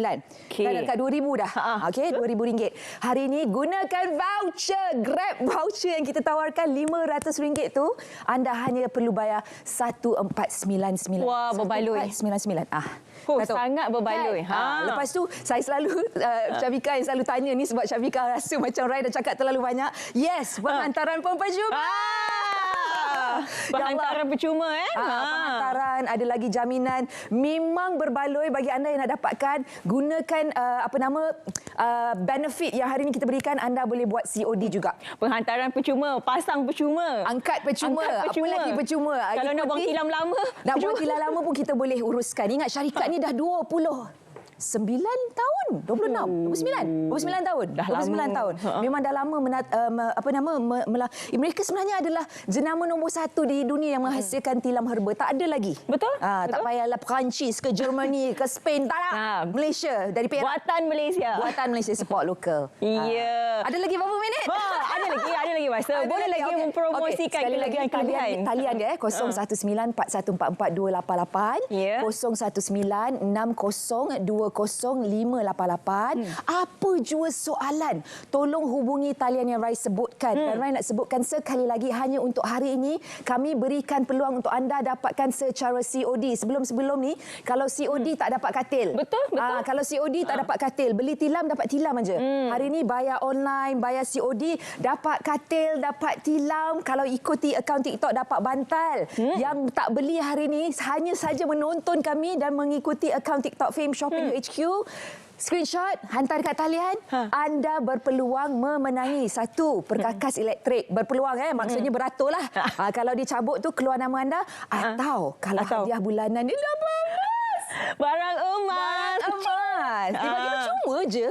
Hanya dengan mengikuti akaun mereka. Saya tak pernah dengar orang bagi. Selalu kena beli barang dulu. Macam tu je. Selalu kena beli barang dulu baru dapat hadiah. Ini tak perlu ya. Hanya perlu mengikuti media sosial Herbal Fame sahaja. Betul. So anda bayangkan ini adalah peluang yang sangat-sangat saya rasa jarang berlaku. Jarang. Tapi saya memang faham Herbal Fame memang sangat-sangat murah hati. Tapi hari ini murah hati dia lain sikit.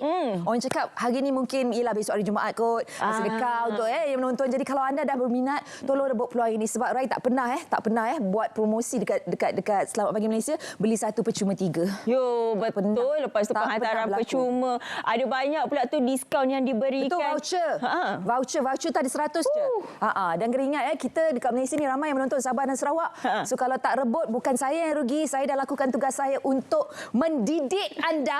Okey, kalau anda tak faham juga, saya tak tahulah macam mana nak buat. Ya, ini merupakan satu investment untuk jangka panjang ya. Sebab kalau tidur tak berkualiti, apalah gunanya kerja penat-penat dapat duit banyak-banyak ya.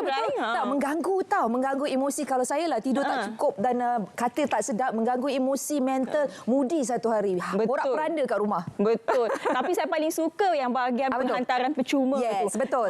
Selalunya penghantaran ni pun dah berapa ratus kan. Kalau macam saya baru-baru ni saya beli tilam, saya tinggal di Selangor, tilam tu saya beli dekat Petaling Jaya, di-charge saya RM300. Hanya antara sempadan ke sempadan. Anda bayangkan kalau anda tinggal dekat Perak, kalau anda tinggal di Kedah, kalau anda tinggal di Melaka, tak kira di mana, asalkan di Semenanjung Malaysia, kami tawarkan penghantaran percuma. Rebut peluang hari ini!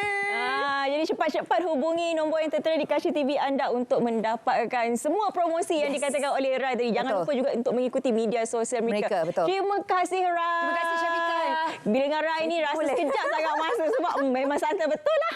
Okey, kita nak berehat seketika. Selepas ini kita akan bicarakan lebih banyak lagi topik. Semuanya selepas ini, jangan ke mana-mana.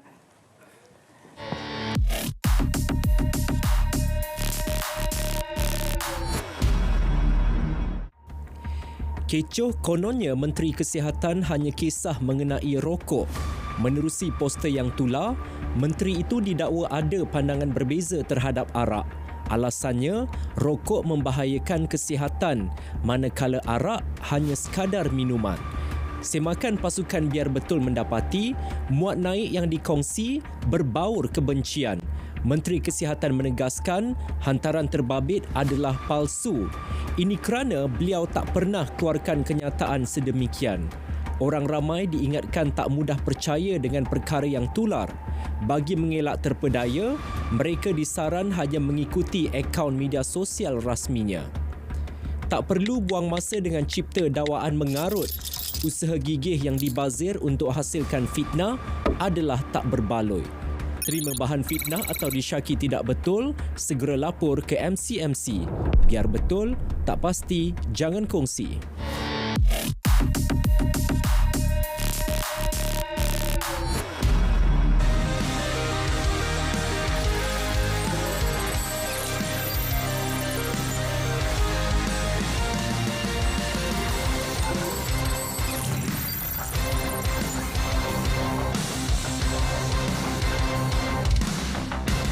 Baiklah, Pada 1 hingga 3 November 2024 nanti akan diadakan satu karnival yang akan berlangsung di Butterworth, Pulau Pinang, iaitu Karnival Hari Penjaja dan juga Penjaja Kecil 2024. Ya, jadi untuk kita perincikan lagi berkaitan dengan ini, kita bersama dengan Yang Berhormat Menteri Pembangunan Usahawan dan Koperasi Datuk Iwan Benedict. Selamat pagi. Selamat pagi, Safiqah Ridwan.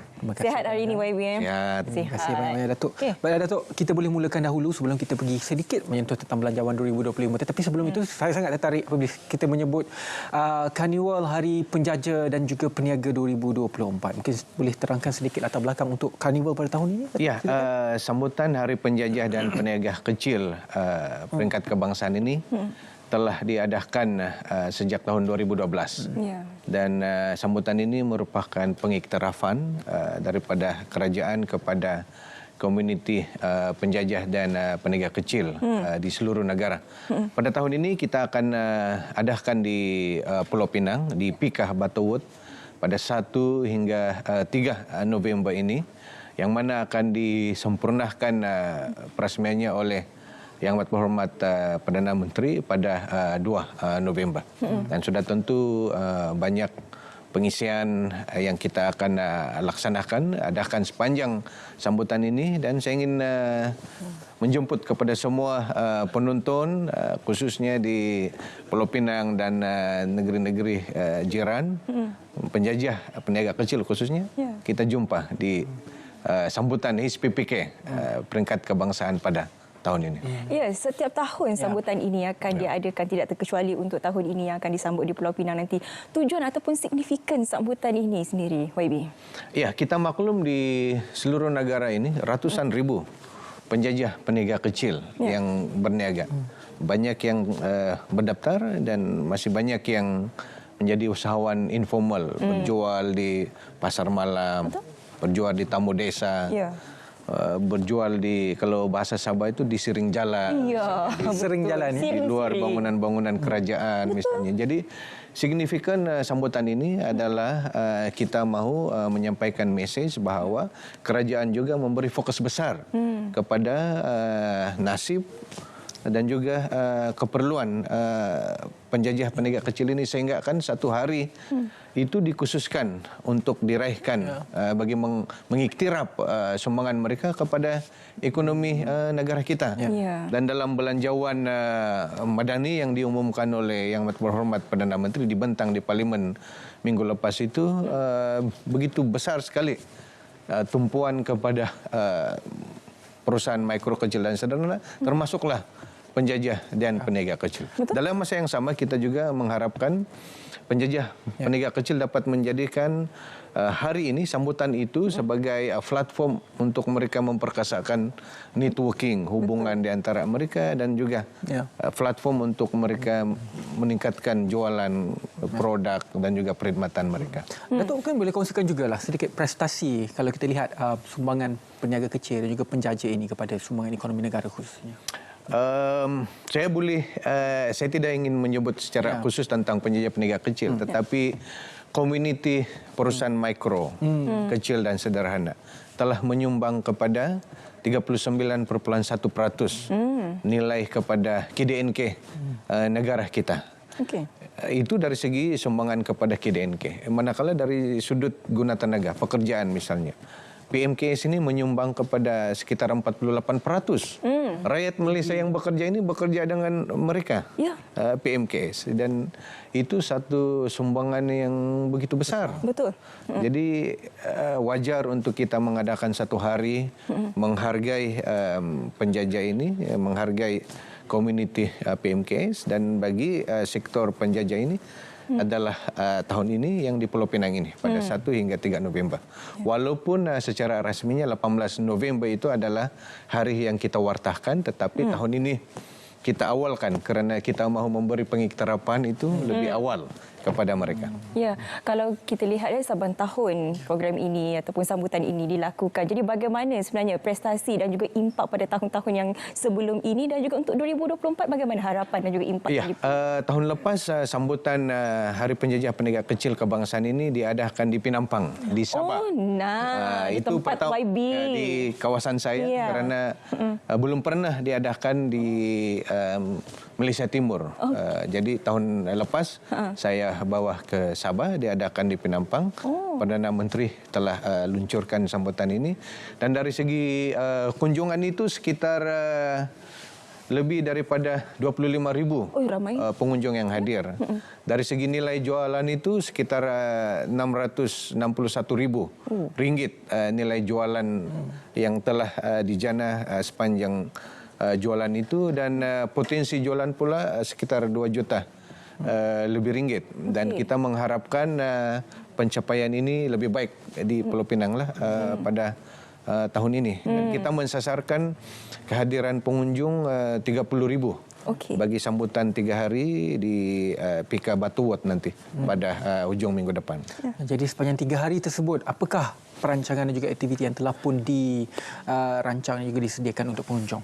Ya, sudah tentu dalam 3 hari sambutan itu banyak sekali pengisian yang kita akan laksanakan. Antaranya seperti kelaziman, kita akan buat jualan usahawan di kalangan penjajah penegak kecil, dan saya dipahamkan sekitar 360 penegak kecil telah mengesahkan mengadakan jualan, dan sebentar tadi Kementerian masih menerima permohonan untuk penegak kecil ini membuat jualan. Cumanya tempat itu terhad.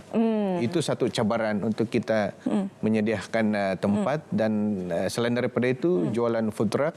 Saya dipahamkan 30 setakat ini usahawan food truck telah mengesahkan mereka akan mengadakan jualan. Pameran agensi-agensi kerajaan setakat ini 22 agensi. Kita juga akan adakan jualan madani koperasi di mana kita akan menawarkan diskaun khas barangan pengguna kepada para pengunjung yang hadir.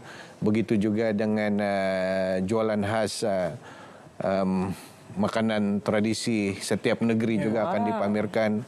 Kita juga akan mengadakan karnival satu daerah, satu industri, dan agensi-agensi juga mengadakan pengisian yang bersesuaian dengan cita rasa pengunjung. Bank Rakyat contohnya akan mengadakan pengisian untuk anak-anak dan pengisian lain yang bersesuaian dengan keluarga. Begitu juga ada forum perdana Islam khas di mana kita akan mengadakan ceramah ataupun perkongsian khas bagaimana perniagaan ini boleh dijadikan sebagai satu amalan kepada penegak kecil. Dan selain daripada itu, paling penting tahun ini kita akan melancarkan dasar penjajah dan penegak kecil kebangsaan. Yang ini akan disempurnakan oleh Yang Amat Berhormat Perdana Menteri. Selama ini tidak ada dasar, dan kementerian telah membangunkan dasar ini, dan mudah-mudahan pada November itu Yang Amat Berhormat Perdana Menteri akan melancarkan dasar ini. Jadi ini antara pengisian yang kita akan laksanakan sepanjang 3 hari sambutan, dan banyak lagi sebenarnya yang lain. Jadi untuk mau mengetahui dengan lebih lanjut, datanglah ke sambutan ini. Saya akan berada di sana 3 hari. 3 hari ya? Sebagai menteri yang bertanggung jawab kepada penjajah penegak kecil, saya juga luangkan masa saya 3 hari di situ. Jadi dalam masa yang sama saya berharap dapat mendengar pandangan, teguran, cadangan, keluhan penjajah penegak kecil ini. Jadi ini antara platform yang saya rasakan wajar untuk saya luangkan 3 hari di situ, mendengar dan melihat penjajah penegak kecil kita. Ya, ini merupakan satu ruang dan peluang yang terbaik untuk penjajah, khususnya mereka yang mengikuti program ini. Ialah bukan mudah sebenarnya untuk bercakap terus, memberitahu apa sebenarnya permasalahan daripada akar umbi kepada Yang Berhormat Menteri sendiri. Selain daripada itu, apa lagi di antara manfaat-manfaat yang bakal mereka peroleh, bukan saja oleh penjajah tetapi kepada pengunjung yang bakal hadir nanti? Sudah tentu bagi penjajah itu saya mengharapkan ini satu platform untuk mereka menjanah pendapatan dengan kehadiran pengunjung yang begitu besar. Keduanya untuk mereka membina sinergi networking sesama mereka di kalangan komuniti penjajah penegak kecil ini, karena satu penjajah itu mungkin memerlukan bahan mentah daripada penegak yang lain. Ada yang menjual produk yang sama barangkali. Bagaimana mereka boleh membina satu kerjasama untuk membangunkan produk mereka, sama ada melalui koperasi misalnya. Dan bagi para pengunjung, sudah tentu saya mengharapkan mereka dapat mengakses kepada maklumat-maklumat yang disediakan oleh pelbagai agensi dan jabatan kerajaan yang mengadakan pameran.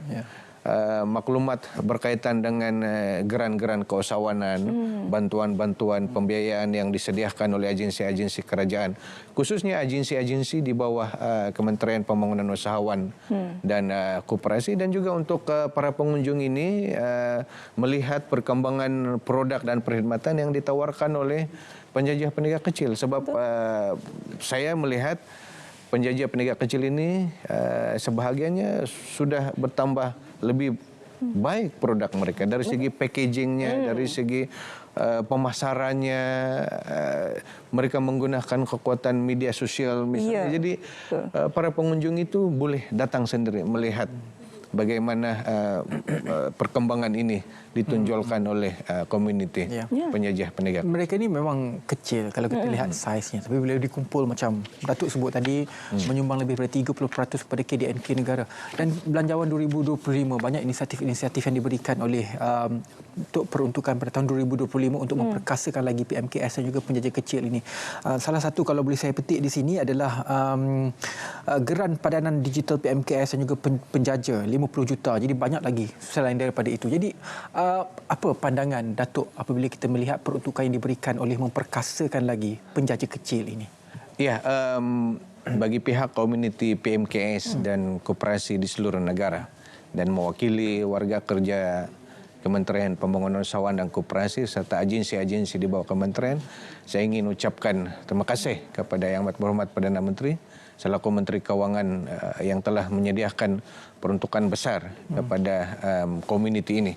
Kalau kita mendengar pengumuman itu, pembentangan sejumlah 40 bilion ringgit telah diperuntukkan untuk membantu PMKS, termasuklah bantuan pembiayaan, jaminan pembiayaan, pelbagai geran, termasuklah geran padanan yang disalurkan kepada pelbagai kementerian dan agensi.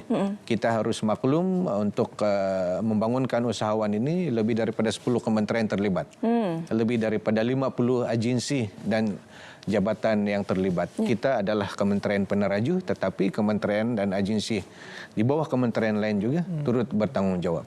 Yang diletakkan secara spesifik di bawah kementerian dan agensi saya, misalnya 330 juta kepada Tokoh Nasional untuk membantu pembiayaan mikro kepada usahawan-usahawan kecil kita di seluruh negara, 100 juta kepada Suruhanjaya Koperasi Malaysia bagi pelaksanaan program tabung modal pusingan, dan begitu juga pelaksanaan tamu desa untuk kita menaik taraf kemudahan ruang niaga tamu-tamu di luar bandar di Sabah dan Sarawak.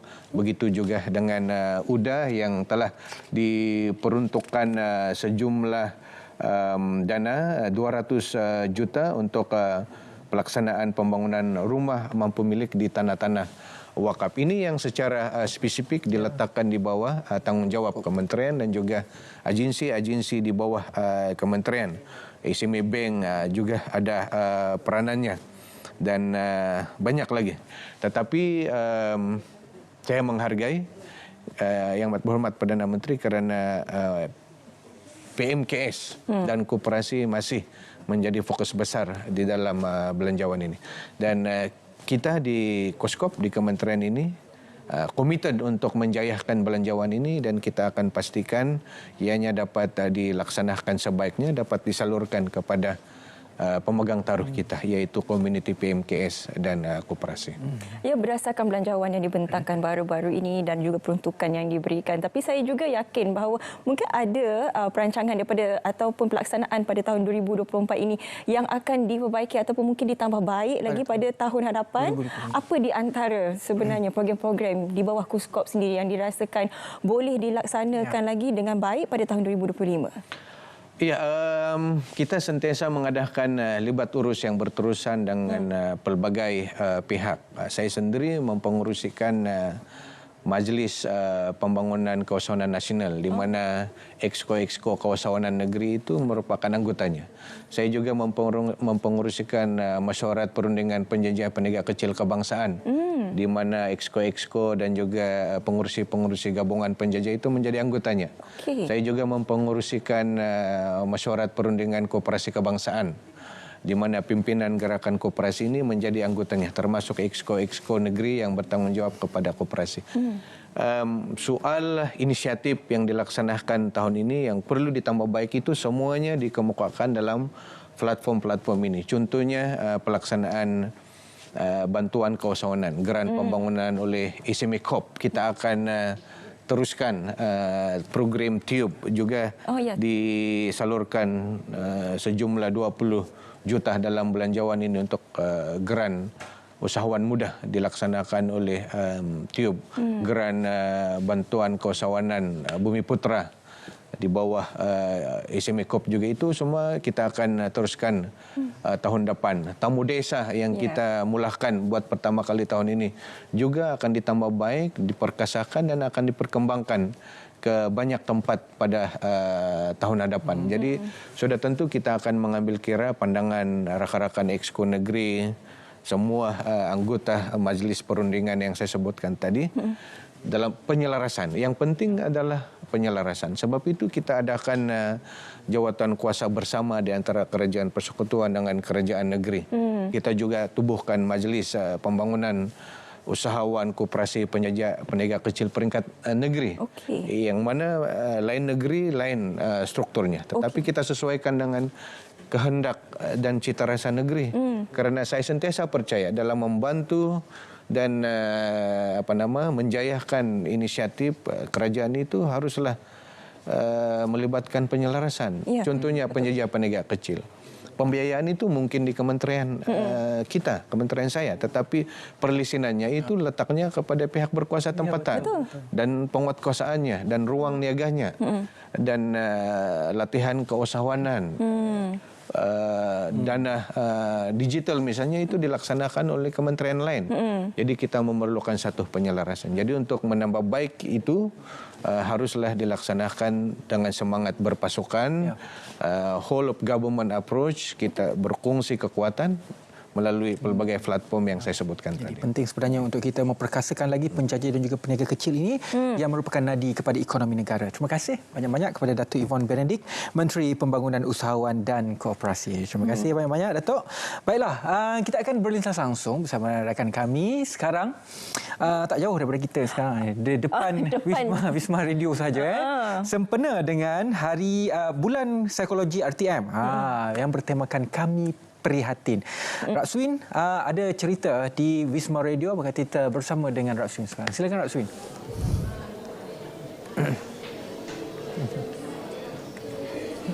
Baik, terima kasih Ridwan dan Syafiqah di studio. Assalamualaikum. Salam Malaysia Madani dan terima kasih kepada anda yang menonton. Selamat pagi Malaysia. Dan ketika ini saya berada di Wisma Radio Angkasa Puri Kota Media RTM yang mana berlangsungnya program Kami Prihatin, anjuran Kelab Kebajikan dan Sukan RTM dan juga Unit Psikologi sempena bulan psikologi RTM pada bulan ini. Dan untuk berkongsi lebih lanjut mengenai program ini, kita bersama dengan Encik Nasiruddin Abdul Muttalib yang merupakan timbalan Timbalan, Ketua Pengarah Penyiaran Strategik. Assalamualaikum, selamat pagi. Waalaikumsalam warahmatullahi wabarakatuh. Okey, baik Tuan, mungkin boleh kongsikan dengan lebih lanjut mengenai program yang berlangsung pada hari ini. Hari ini alhamdulillah kita mengadakan Hari Psikologi RTM, di mana sepanjang hari ini kita mengadakan pelbagai ceramah berkaitan dengan psikologi untuk warga RTM. Begitu juga kita mempunyai aktiviti pemeriksaan kesihatan dari pelbagai agensi. Kita ada pemeriksaan jantung daripada IJN, pemeriksaan kesihatan wanita daripada LPPKN, Jabatan Kesihatan dan berbagai agensi yang lain. Begitu juga kita mengambil kesempatan pada hari ini untuk menyampaikan sumbangan. Kita mempunyai sumbangan, 3 bentuk sumbangan, iaitu sumbangan prihatin kepada warga RTM yang mengalami penyakit kronik.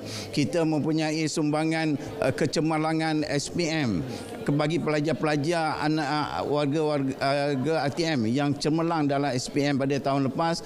Begitu juga kita memberi sumbangan kepada 40 pelajar tahfiz Darul Quran JAKIM untuk pada hari ini. Baik, melihat kepada program yang diadakan pada kali ini sebenarnya bulan psikologi ini, bagaimana Tuan melihat manfaatnya kepada warga kerja RTM khususnya? Saya mengharapkan agar program ini dapat menambah baik lagi, menyuburkan lagi satu-satunya kesedaran tentang berbagai cabaran psikologi yang kita hadapi, terutamanya warga-warga kerja sama ada RTM juga di luar sana. Begitu juga agar kita lebih mementingkan kesihatan psikologi kita sama pentingnya seperti kesihatan fizikal, dan semoga program begini menjadi contoh untuk jabatan-jabatan lain juga seperti yang dijalankan di RTM. Baik, akhir sekali mungkin pesanan Tuan untuk warga kerja RTM. Bersama kita menjaga kesejahteraan dan juga kegembiraan di tempat kerja adalah satu perkara yang penting untuk meningkatkan lagi produktiviti dan kreativiti kita dalam menjalankan tugas harian. Baik, terima kasih Encik Nasiruddin Abdul Muttalib yang merupakan Timbalan, Ketua Pengarah Penyiaran Strategik, dan kepada anda warga kerja RTM, datanglah ke Wisma Radio Angkasa Puri RTM untuk sama-sama kita meraihkan dan memeriahkan lagi program Kami Prihatin. Kita kembali bersama Syafiqah di studio.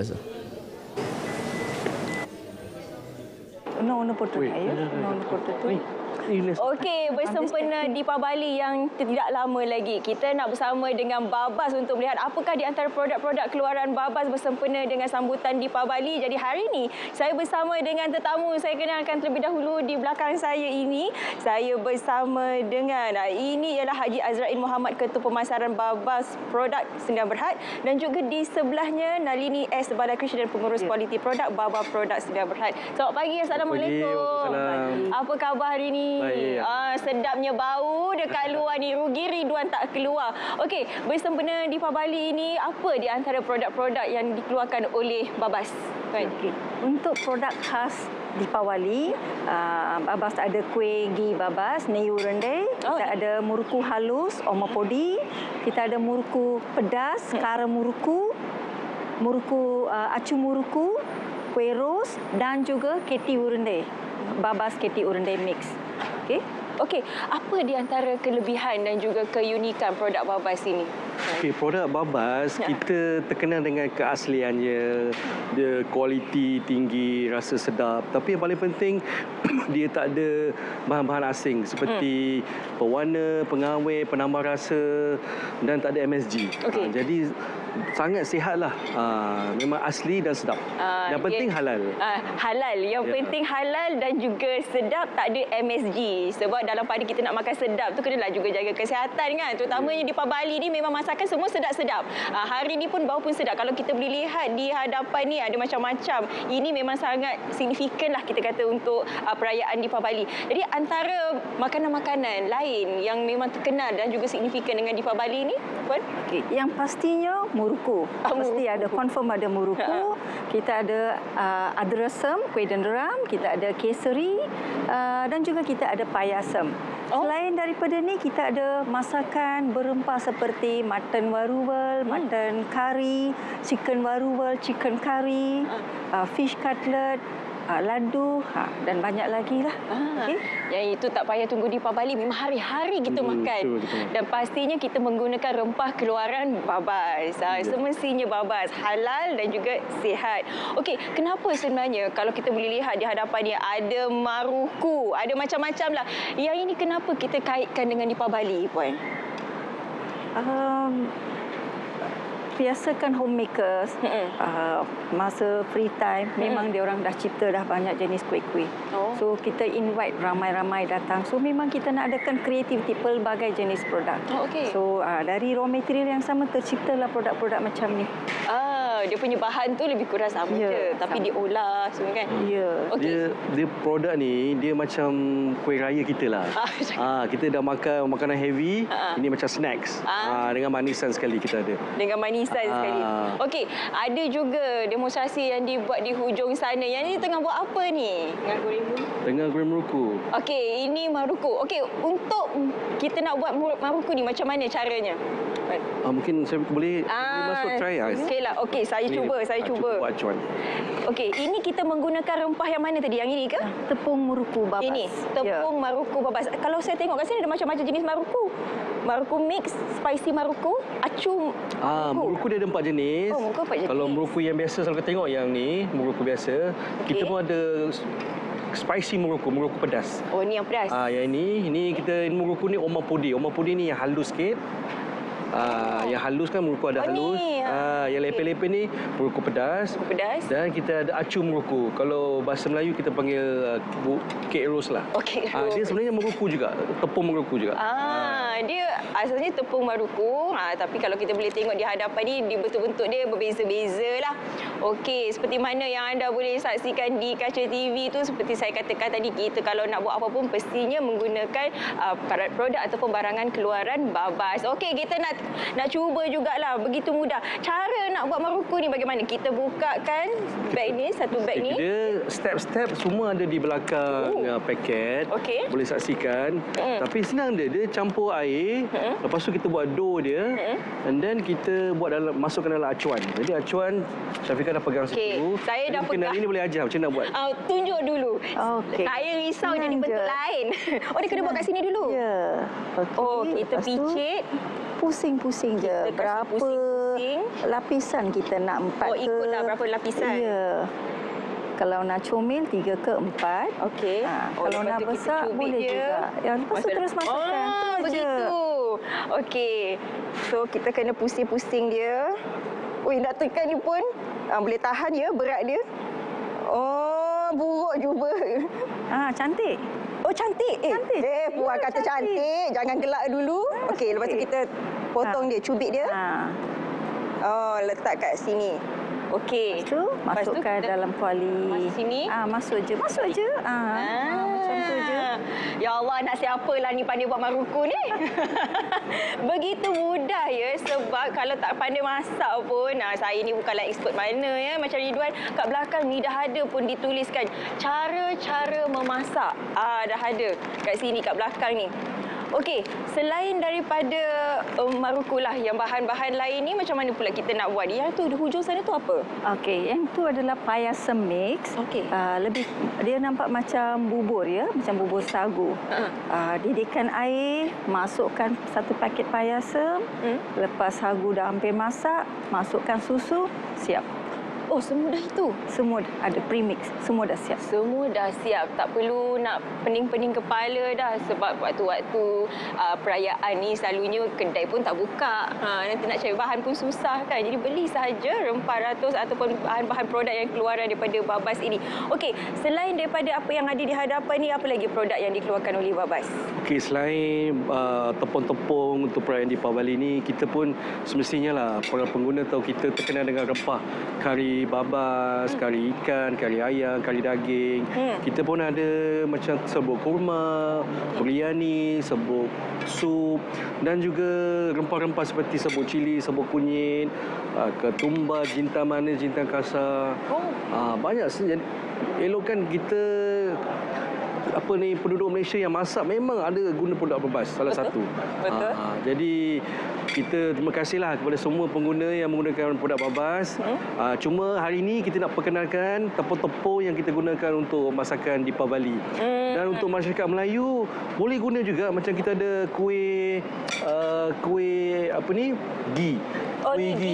Kuih ghee ni macam bulat-bulat ni boleh gunakan masa raya nanti, puasa nanti, payasan pun sedap. Jadi dia tak semestinya untuk masyarakat orang India, untuk semua masyarakat Malaysia juga boleh guna. Jadi itulah menariknya produk keluaran daripada Babas ini boleh digunakan oleh semua dan juga begitu mudah untuk menyediakan resepi daripada Babas ini sebab di belakangnya telah pun tertera cara-cara memasaknya. Okey, kalau kita tengok yang sebelah memang expert ya. Saya tadi macam dah menggigil-gigil lah tekan. Tapi ini tengok sekejap je dah siap. Okey, untuk bersempena dengan Deepavali ni mungkin boleh kongsikan juga bagaimana untuk mendapatkan lagi produk keluaran Babas ini. Okey, produk kita boleh dibeli di kedai-kedai berhampiran lah. Di semua pasar raya dan kedai-kedai runcit berhampiran. Dan juga kita boleh, para pengguna boleh beli produk Babas di online Lazada. Cari Babas Official, boleh beli secara online dan kita akan hantarlah ke rumah. Dan untuk Deepavali ini kita adakan promosi lah. Promosi maknanya produk-produk yang dikeluarkan ni hanya pada waktu Deepavali saja. Yang ini? Yang di depan ni. Jadi para pengguna kalau nak cari meruku ke kuih ghee, meruku halu, meruku pedas, jangan tunggu. Boleh pergi ke kedai, beli dan cuba. Kalau nak masak meruku kan, boleh cubalah campur air, acuan dan goreng saja. Sangat mudah. Okey. Bersempena dengan sambutan Deepavali ni mungkin ada sedikit ucapan daripada Babas, silakan. Okey, kami dari pihak Babas pertama kali ingin mengucapkan ribuan terima kasihlah kepada semua pengguna-pengguna yang menggunakan produk Babas. Dan sempena perayaan hari Deepavali akan datang ni, kami di pihak Babas ingin mengucapkan kepada semua penganut Hindu yang menyambut hari Deepavali, selamat hari Deepavali dan Deepavali Nalwal Tekal. Ya, jadi selamat menyambut hari Deepavali yang tidak lama lagi. Jadi kepada anda, jangan lupa untuk dapatkan produk keluaran Babas. Terima kasih saya ucapkan kepada Ketua Pemasaran Babas Produk, Haji Azrail Muhammad, dan juga di sebelah saya Nalini S. Balakrishnan kerana sudi bersama dengan kami hari ini. Okey, sambil-sambil saya nak rasa meruku yang dah saya buat tadi, katanya cantik-cantik. Allah comel macam saya. Betul tak Ridwan? Kita nak terus saja bersama dengan Ridwan untuk bincangkan mengenai penyaluran harta tidak patuh syariah dan luqatuh ke Baitul Maiz. Silakan Ridwan. Baiklah. Terima kasih banyak-banyak Syafiqah. Itu dia. Kita meraihkan kepelbagaian kaum di Malaysia. Nak Deepavali kita makan maruku. Tidak ada masalah. Okey, seterusnya dalam studio Selamat Pagi Malaysia pada hari ini kita nak kongsikan kepada anda semua. Ini adalah berkaitan dengan harta tidak patuh syariah dan juga luqatah. Bagaimanakah harta ini perlu diuruskan? Adakah perlu dilupuskan? Kalau dilupuskan, apakah maksud dilupuskan kalau kita ada harta tidak patuh syariah? Hari ini saya sangat bersahati bersama dengan Ustaz Haji Muhammad Saleh Abdul Sahar, iaitu Ketua Bahagian Dakwah dan Pemasaran Majlis Agama Islam Selangor. Baiklah Ustaz, banyak kali kita berada dalam Selamat Pagi Malaysia untuk berbincang berkenaan banyak perkara, terutamanya kalau saya dengar Ustaz dia banyak tentang harta sebenarnya Ustaz. Ya, betul. Tapi kali ini bila saya mendapat topik harta tidak patuh syariah, saya tengok balik kan. Dia orang tahu harta tidak patuh syariah begini kan. Apa benda ni? Adakah saya harta tidak patuh syariah? Tapi Ustaz boleh jelaskan dulu definisi harta tidak patuh syariah itu kan. Bismillahirrahmanirrahim. Alhamdulillah, dalam Al-Quran disebut a'udzubillahi minasyaitonirrajim, ya ayyuhallazina amanu la ta'kulu amwalakum bainakum bil batil. Dalam Quran menyatakan, wahai orang yang beriman, jangan kamu mengambil harta yang salah secara batil. Secara batil ni, apa dia harta-harta yang batil ini? Harta yang dilarang oleh Allah SWT, yang dalam Al-Quran disebut berkaitan dengan judi, berkaitan dengan arak, berkaitan dengan transaksi riba dan sebagainya. Itu yang dilarang oleh Allah SWT. So maka kita nak lihat di sini dalam konteks kehidupan kita ni kan, apa dia yang kita selalu terlibat. Contohlah yang paling dekat dengan kita berkaitan dengan institusi pelaburan. Sebagai contoh, kalau kita lihat dalam KWSP sendiri, pernah mengeluarkan kenyataan bahawa kurang 30% umat Islam menukar kepada patuh syariah punya akaun. Dan KWS ni dia ada 2 akaun sekarang, sama ada yang patuh syariah dan tidak patuh syariah. Iaitu akaun yang patuh syariah lah, dia konvensional dan patuh syariah namanya. So maka umat Islam ni tak sampai 30%. So maka bila ada 70% yang terlibat dengan dana-dana pelaburan yang tidak patuh syariah, yang dapat dividen-dividen tersebut, maka ia perlu dilupuskan. Yang disebut kita kata pelupusan wang tidak patuh syariah. So maka nak dilupuskan itu di mana? Inilah peranan Baitul Mal itu sendiri.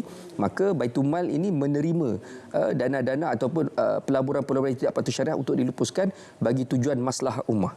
Dan dalam fatwa berkaitan penerimaan ataupun pelupusan wang tidak patuh syariah itu pun disebut dalam fatwa tersebut bahawa mesti diserahkan kepada Baitul Mal atau digunakan untuk maslahah. Kadang-kadang masyarakat kita dia faham gini tau. Kata, Ustaz, saya nak buat zakat lah. Sebab ni dana tak betul, saya nak buat zakat. Boleh tak? Zakat ini adalah duit ataupun harta yang halal. Dia bukan harta yang sumbernya tidak halal. Yang ini kita kena faham.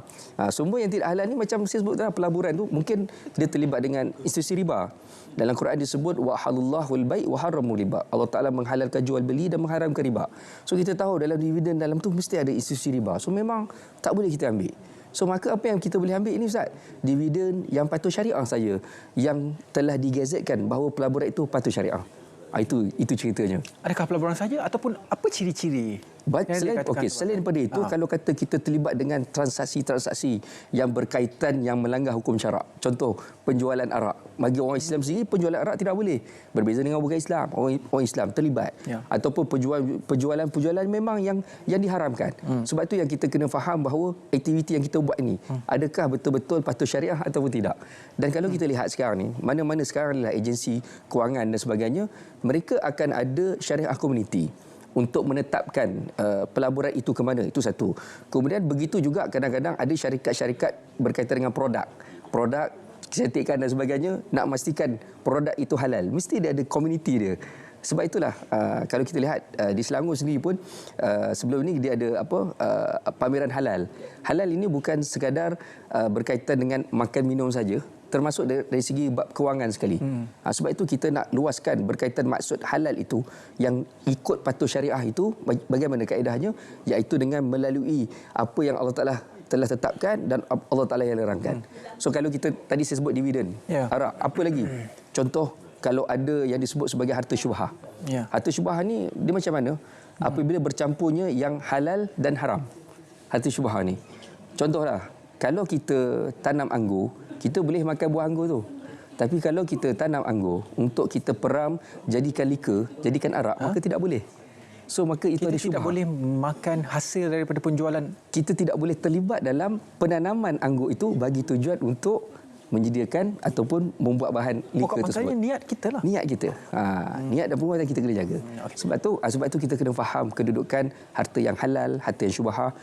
Bagaimana kita nak pastikan bahawa harta itu status tersebut, kita kena lihat balik, kena semak balik, dan kita kalau rasa macam ragu-ragu, rujuklah kepada Majlis Besar Selangor sendiri. Kalau dari aspek insurans, pampasan insurans konvensional kepada si mati. Betul. Duit tersebut adakah harta tidak patuh syariah? Ya, kita kena lihat insurans ni sekarang ni ada insurans konvensional dan insurans Islamik. Betul. Insurans Islamik yang disebut sebagai takaful. Kalau takaful itu jelas-jelas kita dah tahu memang patuh syariah. Bagi insurans yang konvensional, yang kata yang tak ada pengiktirafan patuh syariahnya, maka pampasan itu sebenarnya tidak boleh diambil. Walaupun 100,000? Walaupun 100,000. Kena lepaskan. Ya, sama juga. Kena lepaskan pada Baitul Mal. Kena lepaskan Baitul Mal. Saya ada satu kes. Ada seorang businessman ni, dia melepaskan dividen dia, nilai jumlah dividen dia lebih kurang 1.45 juta. Seorang individu. 1.45 juta. Oh, banyak. Cuba kalau kita kan, ini mudarat ni Ustaz, boleh pakai ni. Kan? Kalau kita lah kan, kalau kita. Sebab itu kadang-kadang Allah Ta'ala dia akan uji kita ni dengan 3 ta. Tahta, harta, wanita. Ni cinggir punya pasal. 3 ni akan diuji. So maka Allah Ta'ala uji kepada individu tersebut dengan harta dia, dengan duit dia.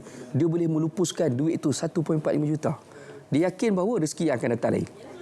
kita belum tentu kita tak diuji lagi. Mungkin kita ada sikit, mungkin alah ustaz 100 ya apalah sangat, tak apalah saya serah kan. Cuba kalau 10,000 fikir juga tu. Down payment macam-macam boleh kan. Ini maknanya kita sentiasa akan diuji. Satu lagi ustaz, sebelum kita pergi kepada macam mana cara nak lupuskan harta luqatah. Ini pula apa dia? Baik, harta luqatah ini adalah harta yang ditemui. Kita jalan-jalan jumpa barang. Kita tak boleh isytiharkan itu barang kita. So kita kena ambil, kena serahkan. Sebab saya baru ni adalah di interview juga kan. Sebuah media saya tak sebut kan. Dia kata ustaz, saya ambil, saya top up Tashengo saya. Macam mana? Memang tak boleh. Kena serahkan. Dia kata dia jumpa RM50, dia top up Tashengo dia. Kata tak boleh. Kena serahkan. Kena buat pengumuman tu. Siapa yang ada. Kalau ada yang mengaku, kita kena serahkan. Kalau tak ada, kena serahkan kepada Baitul Mal. Dia tak boleh guna patut pejam mata macam tu. Tak boleh. Sebab harta luqatah ni adalah harta yang ditemui ini perlu diserahkan. Perlu dibuat pengumuman dan sebagainya. Jadi harta ini perlu dilupuskan. Ya, betul. Lupus tu bentuknya lupuskan terus ataupun apa yang kaedah lupus itu bagaimana ustaz? Lupus tu maksudnya bukan kita ambil duit kita bakar. Kena ustaz bakar duit ke, campak duit kat laut ke? Tak. Lupus itu maksudnya dia dilupuskan bukan untuk kegunaan individu itu sendiri. So maknanya dia kena serahkan. Serahkan dalam konteks kaedah undang-undang, diserahkan kepada Baitul Mal. So maka diserahkan, Baitul Mal buat apa? Baitul Mal akan digunakan untuk maslahah umum. Ataupun bila duit itu dimasukkan ke dalam Baitul Mal, dia akan jadi suci. Dia kena faham. Itu konsep hukumnya. Nanti tuan-tuan janganlah buat macam ni. Contoh buat pelaburan tak patut syariah. Nak suci senang, pergi masuk Baitul Mal tu, penting tak keluar balik. Tak boleh. Dia bukan macam tu kaedahnya. Dia kena faham. Kadang masyarakat kita salah faham. Dia kata, saya masuk Baitul Mal dulu lah. Tentu saya minta balik. Boleh tak Ustaz? Itulah contohnya macam insurans konvensional lebih murah. Ya. Tapi kalau dah berniat begitu, tidak boleh lah. Tak boleh lah. Tak boleh begitu. Sebab itu kita kena, dia ginilah. Dalam kehidupan kita ini, memang Allah Ta'ala akan menguji. Setiap kehidupan kita akan diuji. Termasuk dalam bab harta kita. Kan macam yang kita sembang berkaitan ni, bab kewangan. Itu boleh cerita bab harta pusaka yang menafikan hak. Itu pun berkaitan dengan harta yang tidak patut syariah. Menafikan hak waris-waris. Sebab itu dalam kehidupan kita ni, Allah Ta'ala sentiasa menguji kita. So maka kita kena ingatlah, harta yang kita dapat, kita lihat sejauh mana harta kita nak gunakan ni, ke mana-mana. Sedangkan harta yang baik yang kita dapat pun, Allah Ta'ala akan mempersoalkan, apatah lagi harta yang syubhah, harta yang tidak patut syariah, yang kita dapat dan sebagainya, lagilah akan dipersoalkan oleh Allah SWT. Jadi harta tersebut perlu dilupuskan ataupun diserahkan kepada Baitul Mal sahaja ataupun guna untuk maslahah umum. Kalau tanya saya, saranan saya serahkan kepada Baitul Mal. Itu lebih memadai. Ada setengah orang, kalau saya nak buat untuk maslahah umum boleh tak? Ataupun saya nak sedekah kepada adik-beradik saya boleh tak? Tak boleh lah. Sebab dia ada kepentingan kepada individu itu sendiri. So dia kena serahkan, dia tiada kepentingan kepada individu. Ada setengah-setengah syarikat dia membuat CSR, duit-duit yang tidak patut syariah ni dia buat CSR. Tetapi apabila dia buat CSR, mendapat, maknanya bila buat CSR dia ada naik logo company dia tersebut. So maka dia ada benefit kepada company tersebut. Itu pun tak boleh. So dia kena serahkan terusnya. Dia tak boleh ambil keuntungan ke atas serahan tersebut. Itu kena faham apabila kita melupuskan harta tidak patut syariah tersebut. Katakanlah kita terjumpa harta tersebut ataupun dividen tersebut di akaun luar negara, contohnya negara lain. Mungkin sistemnya agak berbeza. Bagaimana pula dengan situasi tersebut, Ustaz? Kalau di luar negara lah, selalunya kita kena serahkan kepada Baitul Mal di sana. Sebab pertemuannya di sana. Dan kalau kita bertemu jadi Selangor, serahkan di Selangor. Ya, macam kami contoh di hospital. Hospital ni kan ramai pasien datang. Kemudian bila keluar, dia tertinggal barang. So, ialah nurse-nurse ni mana ada masa nak pergi cek seorang-seorang. So, maka kebanyakan hospital diserahkan kepada Baitul Mal sebagai harta luqatah yang ditemui tersebut. Menarik Ustaz. Kalau kita nak panjangkan. InsyaAllah. Satu hari nanti kita akan panjangkan lagi topik ini di lain masa. Itu janji kami. Kita akan bawakan lagi Ustaz untuk bercerita tentang harta pusaka. Banyak lagi soalan saya Ustaz. Terima kasih banyak-banyak kepada Ustaz Haji Muhammad Saleh Abdul Sahar, Ketua Bahagian Dakwah dan Pemasaran Majlis Agama Islam Selangor. Terima kasih banyak Ustaz. Selepas ini ke National FM. Radio National FM. Bercakap pasal pentadbir pusaka. Itu cerita lain pula. Panjang pagi. Pagi. Okey, kita berehat seketika. Selepas ini saya nak bawa senior saya dalam slot Selamat Pagi Malaysia pada hari ini. Mereka ni calon hos terbaik dalam Anugerah Seri Angkasa 2024. Kita berehat seketika.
Bersama saya Syahril Sarabuddin. Dan saya Margaret Gambang bersama dengan anda hari ini, hari yang begitu istimewa bagi seluruh rakyat Malaysia. Kita berada di tengah-tengah banjiran manusia yang ada di dataran ini dan saya rasa sangat gemuruh. Gemuruh bukan apa, sebab kita rasa aura tu lain. Betul, lain macam. Aura dia lain. Baik, Mac kata nak aura. Jadi aura tu macam mana? Aura menjadi pengulas terbaik ni. Menjadi calon pengulas terbaik aura. Orang kata jika bukan kerana tinta, manakan adanya puisi. Jika bukan kerana cinta, manakan adanya kita di sini. Itu dia aura. Cari boleh. Siapa tak kenal senior kita. Senior kita. Hai, terasa sangat tua. Sebab itu kami tidak menggunakan perkataan jangan umur. Warga emas. Saya kisi hati sebab saya punya tak dimainkan Syahril saja. Itu tanda-tanda awal kita nak ucap tahniah lah, mudah-mudahan. Abang saya punya banyak sangat, tapi nak pilih yang mana? Ini masalah sebuah pengacara ni. Siapa nak cakap? Tak, tu lah. Saya bagi tahu awak, kita masa 2 minit je. 2 minit je. Untukkan dia. Okey, kita bersama dengan ini dia, finalis ataupun calon-calon untuk Anugerah Seri Angkasa 2024. Di hujung sana merupakan calon pengulas TV terbaik Syahril Sarabuddin dan juga di sebelah saya Said Munawar, Said Mustar, calon pengacara TV terbaik. Mungkin 2 tahun lagi kami juga berada di Amin. Bismillah. Semua junior kami pula akan tanya kami. Amin. Abang Said bermula bila? Dia tak pasti tu. Pilih. Nak panggil abang ke tuan ke? Boleh abang tu rasa muda sikit lah. Abang Said bermula bila? Macam mana karier sebagai pengacara ini? Sehinggalah kita baru je bocorkan pada saya mula dengan rancangan Bual Bicara Agama. Al-Fadhil. Sebab tu kalau saya pergi JAKIM, ramai orang tak tahu JAKIM punya perbitan tu adalah merupakan extension team RTM. Selepas buat rancangan An-Nur itu barulah penerbit pindah ke SPM dan dibawa saya masuk ke SPM. So kalau saya pergi ke penerbitan JAKIM, ada beberapa penerbit yang masih panggil saya ustaz. Saya kata saya baru start, belum lagi. So itu sejarahnya. 97 dah hampir 28 tahun. Dengan SPM berapa lama sebelum pergi kepada saya rasa dekat 10 tahun. 10 tahun. Kita baru 6 tahun. Baru 6 tahun. Kita sekolah rendah, dia dah on air. Itulah. Warga emas. Warga emas. Tapi yang di sebelah ini dia tak emas sangat. Usia masih muda, tetapi senioritinya tinggi daripada kita. Itulah, orang lebih kenal macam Syahril sebagai seorang pengacara ataupun pengulas TV. Sekarang ni mungkin ramai tertanya, manalah muka Syahril? Kenapa tak berada di Selamat Pagi Malaysia? Dia duduk belakang memang kita sebagai sebab dia semakin senior, semakin di belakang. Tak ada. Kita hidup ni kena ada bergenerasi lah kan. Masa Abang Said, kita sangat mengagumi mereka. Dan selepas tu dia pass baton kat saya. Dan kita pass baton kepada generasi yang hebat-hebat, senior. Kalau tak pass ada job kita pun. Nanti orang kena pass baton kepada orang lain pula lepas ni kan. Sejarahnya macam mana? Sehingga sekarang jadi penerbit kan? Saya bermula di RTM 2009 sebagai wartawan dan juga penyampai dulu. Lepas tu masuk set sekejap di SPM dan buat program-program ulasan dan sekarang ni sebagai penerbit lah. Ada jugalah muncul sekali-sekali ke program ulasan ke ataupun program-program yang memerlukan istiadat dan sebagainya lah. Lebih kurang lah. Program hebat sekali. Kalau kita lihat calon-calon dalam kategori ini, calon pengacara TV terbaik, Abang Said Munawar, ada Fetri Yahya, ada Amin Idris dan juga Fiza Jahan. Bagaimana ni? Nama-nama besar ni. Nama-nama besar keempat-empat ni. Ya, namanya pun Seri Angkasa. Jadi penjurian dia memang bebas daripada pengaruh RTM. Itu yang penting. Jadi kita tak tahu, tak semestinya ia dianjurkan oleh kementerian, maka muka-muka RTM yang pasti akan mendominasi. Ini berbanding dengan beberapa anugerah lain yang penilaiannya adalah tentang populariti. Ini semata-mata tentang kualiti. Jadi tak ada jaminan. Ya, persaingan yang sihat yang saya rasa bagus untuk kita meningkatkan dunia penyiaran kita. Abang Said pernah mengulas? Pernah mengulas. Saya tak ingat apa yang saya tak pernah buat di RTM. Semua sekali. Saya pernah berjoget. DJ pernah. Saya radio dengan bernama sebenarnya. Saya perintis radio bernama 24. Okey, tanya soalan tu lagi, apa yang tak pernah buat? Apa yang tak pernah buat?